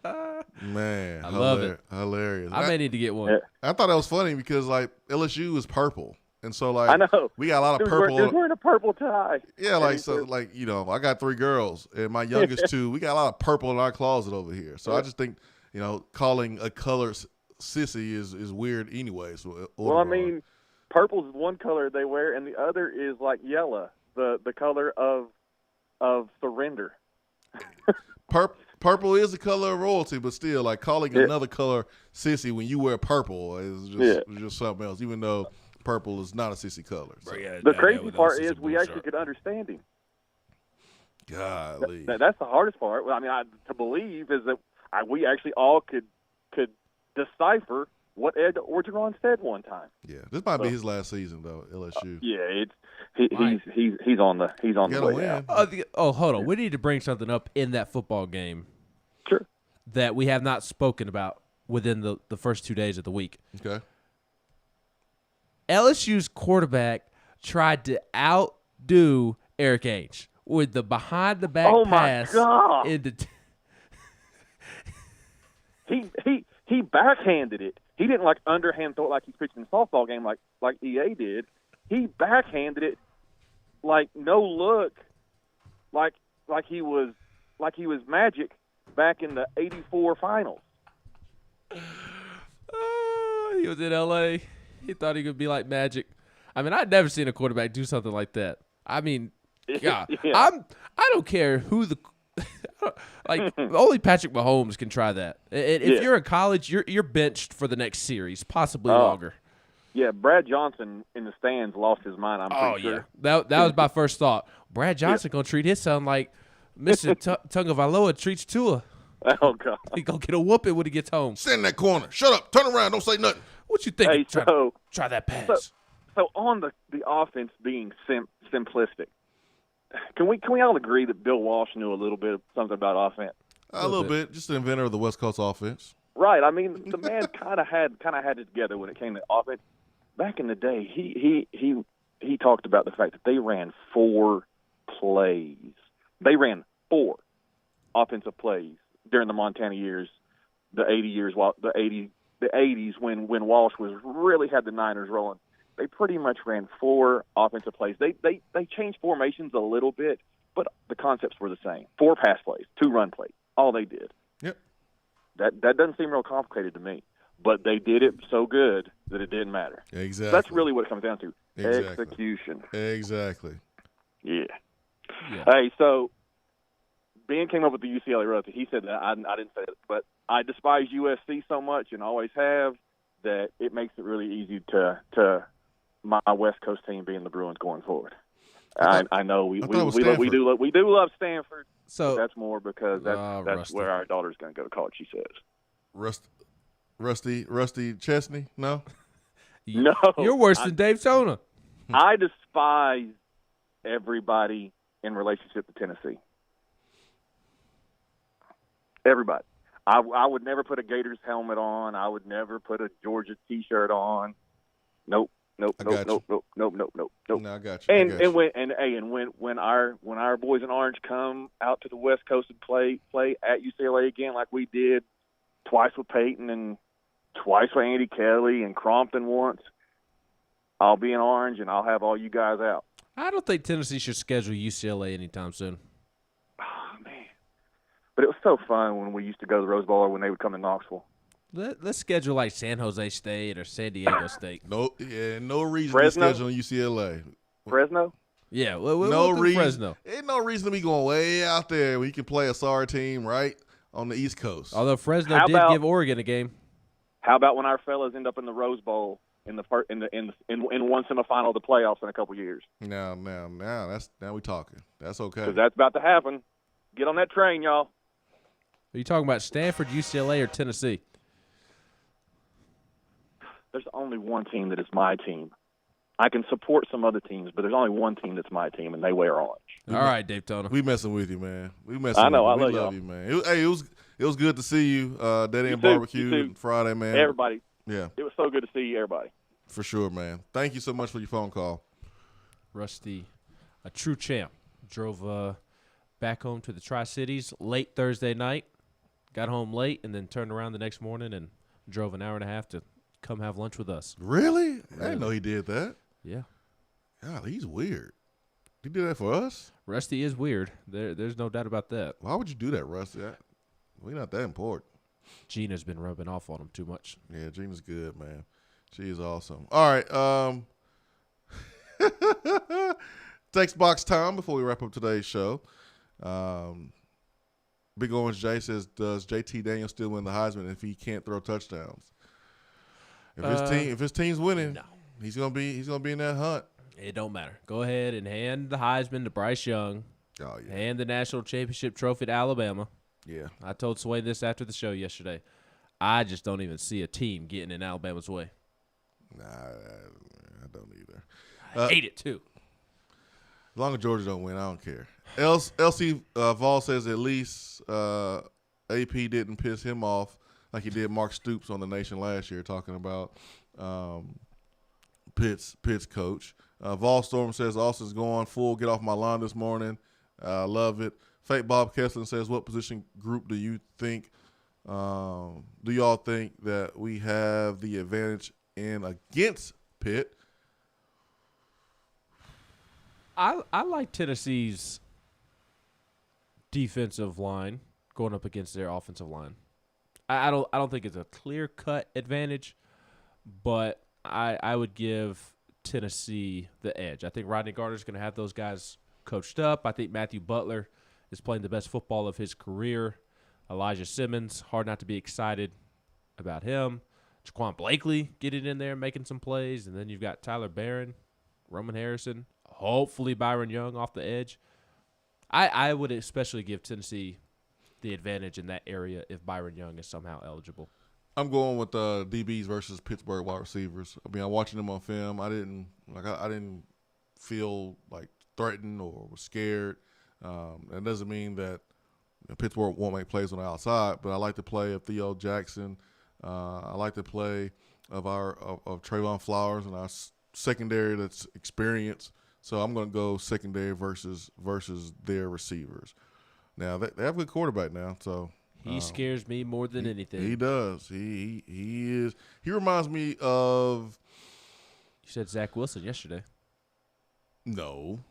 Don't even try that, Ben. You think you slick, man. I compared the game to BYU, but not him as a player. He reminds me, what's the Peyton kid that was at Indiana who played in the bowl game? Peyton Ramsey. I think he's better than Peyton Ramsey. But he reminds me of him because he can, he's savvy, experienced. He's the son of a coach. He can run a little bit. He can make some plays with his arm. He was the guy that made everything go for Indiana. That's who Kenny Pickett reminds me of. Whether who's better or not, they just remind me of each other because of their influence on their offense. I think Theo Jackson is going to have a big game. I would imagine he is lined up on Lance Cruel, their tight end who transferred from Florida, who looked really good against UMass. He's going to be a focal point of the offense. Big boy. He is a big boy, and I would imagine that they stick Theo on him. Maybe not, but I would be curious to see how Theo would do in that matchup. Obviously, there's a size advantage, but there's athleticism and quickness advantage with Theo. Well, I mean, do you stay in what you're in with a dime, and I don't trust any of the or linebackers. do you go with the linebacker to get a little bit more girth in there? We'll see. All right, let me go back to the text box, Ben. Evo on the text box says, great time at Dead End. great people you have supporting y'all. Felt a part of it despite being a newbie. Go Vol. Yeah, got a chance to meet Evil and his wife and his son. So you're not evil, man. You're Very not nice. evil at all. You're very, very nice. So he made the trip over from Dalton, Georgia. Next time, Evil, bring boy a carpet or something, man. Bring some carpet. Dalton known for carpet? Are they? You must not be paying attention when you drive to Atlanta. Swain, you are getting way too old. Why? You're talking about carpet. You are a homeowner. And I have hardwood floors. You're not gonna put some carpet down, a rug or something? That's my wife's job. I take her to the store. She picks it out. I put it in the car. I take it out the car. She puts it down. Vaughn Birmingham says it's like Chip Kelly looked at his offense now versus when he was at Oregon or the NFL. He has evolved. He learned what did and didn't work. Great point by Vol in Birmingham. Great point. Vol 804 says Coach Hype can always adapt. 100%. 100%. What you did before doesn't define who you are going to be moving forward. You can always change it. You can always adapt. So good point there from Vol 804. NC Vol says, where can you find Gabriel's comments? They're on 247 Sports. Austin was a little spicy this morning. Neil Mafia in his feelings. Neil Mafia tried to call in this morning and got caught up with work. So it'd be good to hear from Neil Mafia, man. Well, Mafia, you're supposed to call us back, my guy. You owe me a box of popcorn, Neil Mafia. I was laughing. He left a comment on the text box over the weekend. Said that popcorn was good as hell too. It was, man. It was. It was really good. T-Money, I did see UCLA's CC Blue shirts, their T-shirts throwing shade at LSU. Edo is in trouble, man.